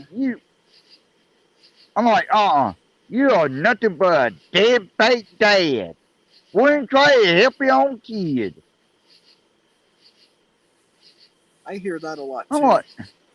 like, I lately the most repeated names or phrases are deadbeat dad, pedophile, sex offender, predator, yeah, frauditor. It it's just never ending. It's never ending. uh-huh. Well, you know the thing about it, I like to know where they get all, call other people, those kind of things. And they think they don't gotta prove it. Like Rick Cruz sit there and call my brother a pedophile. Well, he been proven wrong. And everybody kept telling him, hey, look here, you gonna make the application towards somebody's family like that. You better show the proof. Never did. Well, guess what? He on somebody else's string. They showed him to prove that my brother wasn't a pedophile. Well, he sat there and tried to say, I'm a criminal. If you know Dromedon, on his panel, I had Ramadan bring up my criminal record and showed what my criminal record looked like. Everybody saw, they saw. I didn't have no criminal record. My record is clean. Showed Rick again how dumb he was, slender two people, and one of them two people is dead. Other one alive. And so happened one dead, so happened my brother. And now you take one time Rick Crew mention me or somebody try to mention somebody in my family, I don't go right back at him on him, show him how it feels. And I ain't gonna stop till he stops. Yeah, see, I'm not a part of any of that stuff. I don't I I'm that's not part of my YouTube experience. I mean, I know it's there, I know what's going on, I see it and hear it and know of it, but I'm not involved in any way, shape, or form. I don't understand it. I just don't understand it. I guess my motto is I like to keep my nose on my own face and out of other people's Yeah, business.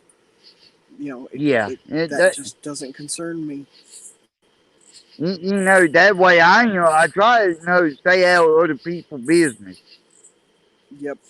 And I try, I stay away from people like Rick Rude. And, see, I've been, like I said, I've been down that road before, being, bullied myself. And I know where that road go to, and I know where it lead to. And it ain't nothing fun about that.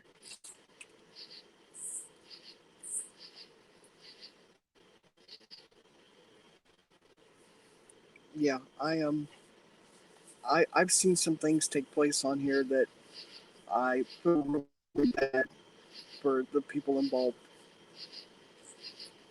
I I I don't understand it. I don't play into it. Ain't my business. There are times though that I have caught myself talking to my screen and saying, my opinion or take on the situation at hand, but no, I won't even type it in chat. It's not my business. It's not my business. And the main reason why I do that is so I will always have the ability to hit that little white X and be done with it. Yeah. There are times in my real world that I wish I had that white X just to hit that sucker and be done with it.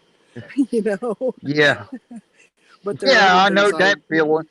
there are other things I want. I want bank tubes. Like the tubes that you put your stuff in when you go to the bank and you put it in that little Yeah. machine and it shoots it up. I want bank Yeah. tubes like in between me and Rode and me and Jenny. So if we want to go see each other, we just pop ourselves in that tube and whoosh, off we go to their house.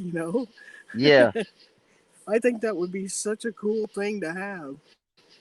But yeah, we don't have that, in our real world. Yeah. Not yet, anyway.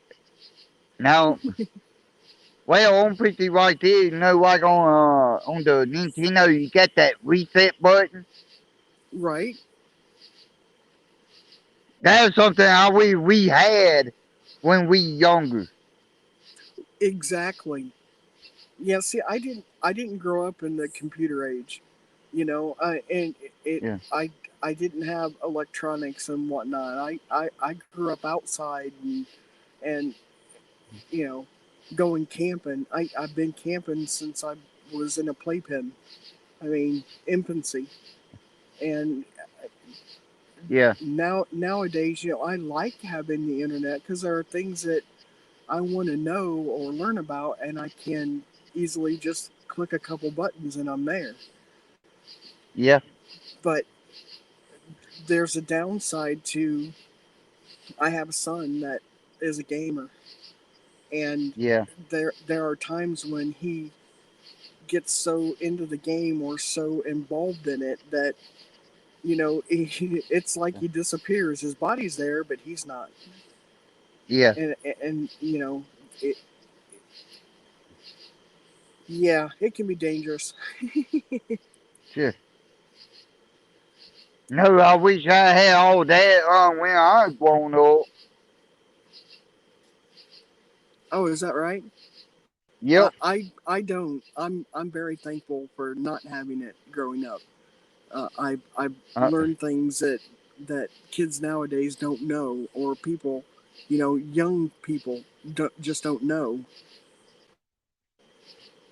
yeah. Well, I'm 44 years old. They always tell you something.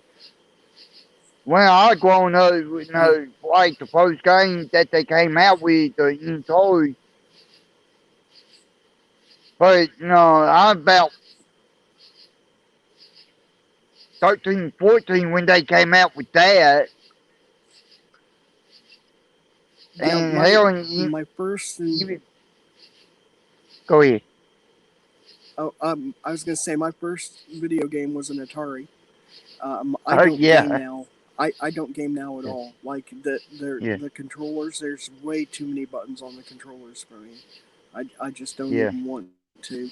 I did want to say that I looked over at Ginny Jones says that Buttercup looks at her crazy whenever she talks to her screen. My cat does the same thing. My cat's like, Sure. "What's wrong with you? Are you talking Yeah, to me? I don't even know what you're saying." yeah.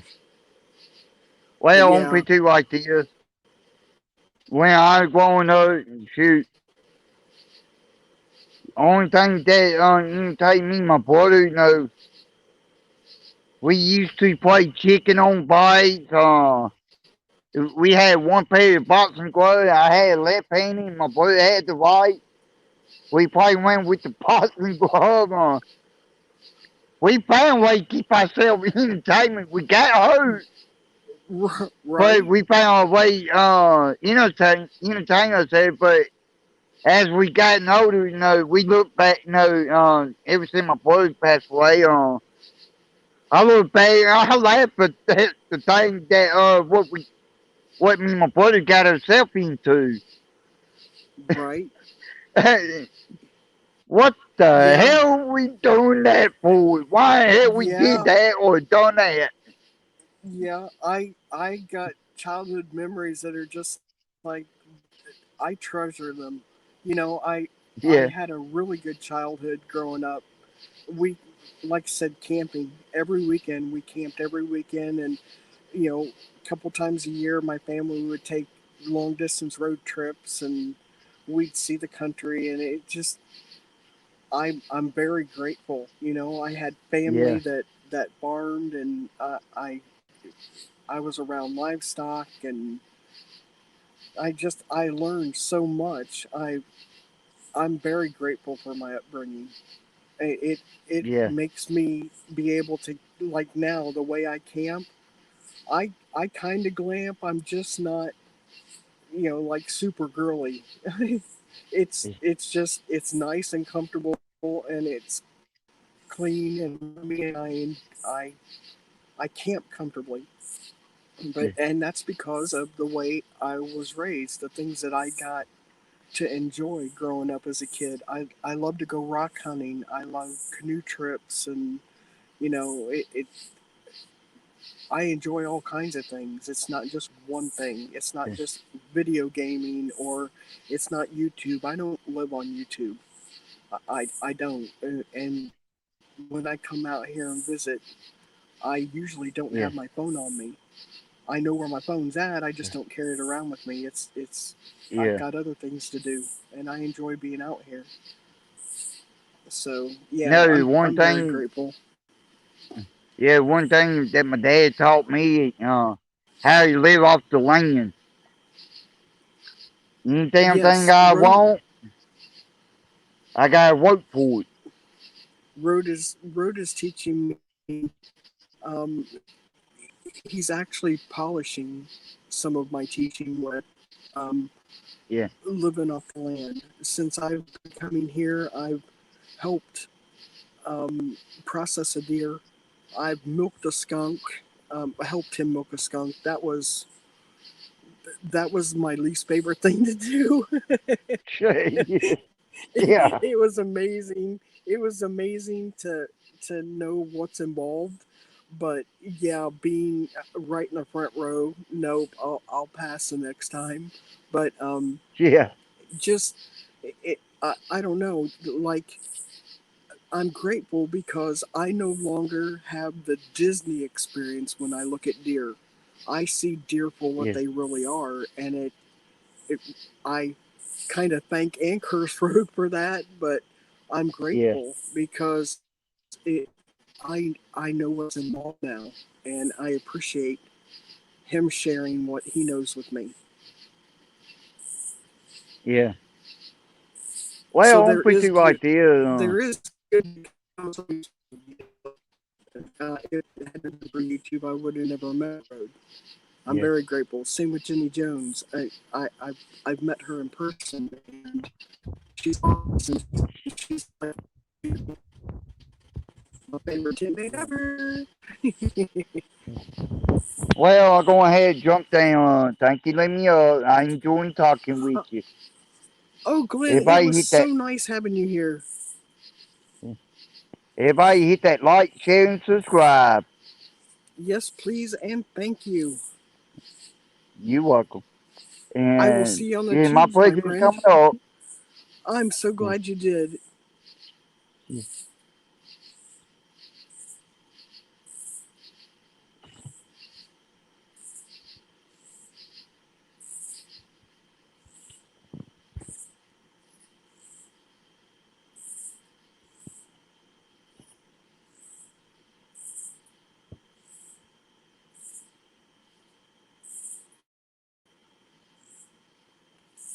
That was enjoyable.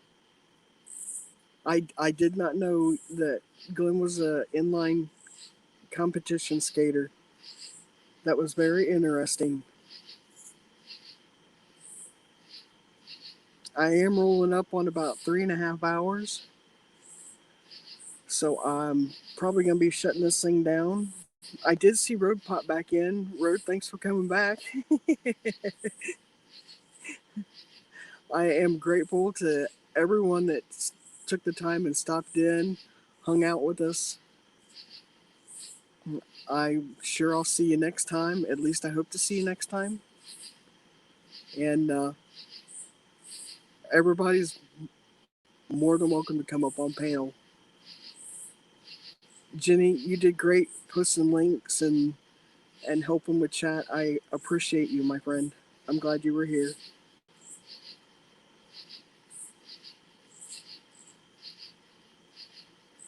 I'm sure we will talk very soon. Everybody take care. Oh yeah, I totally get that, Road. That's why I decided to set my phone up on my little tripod, not touch it, because I know if I move it around, I'll be going in and out between signal.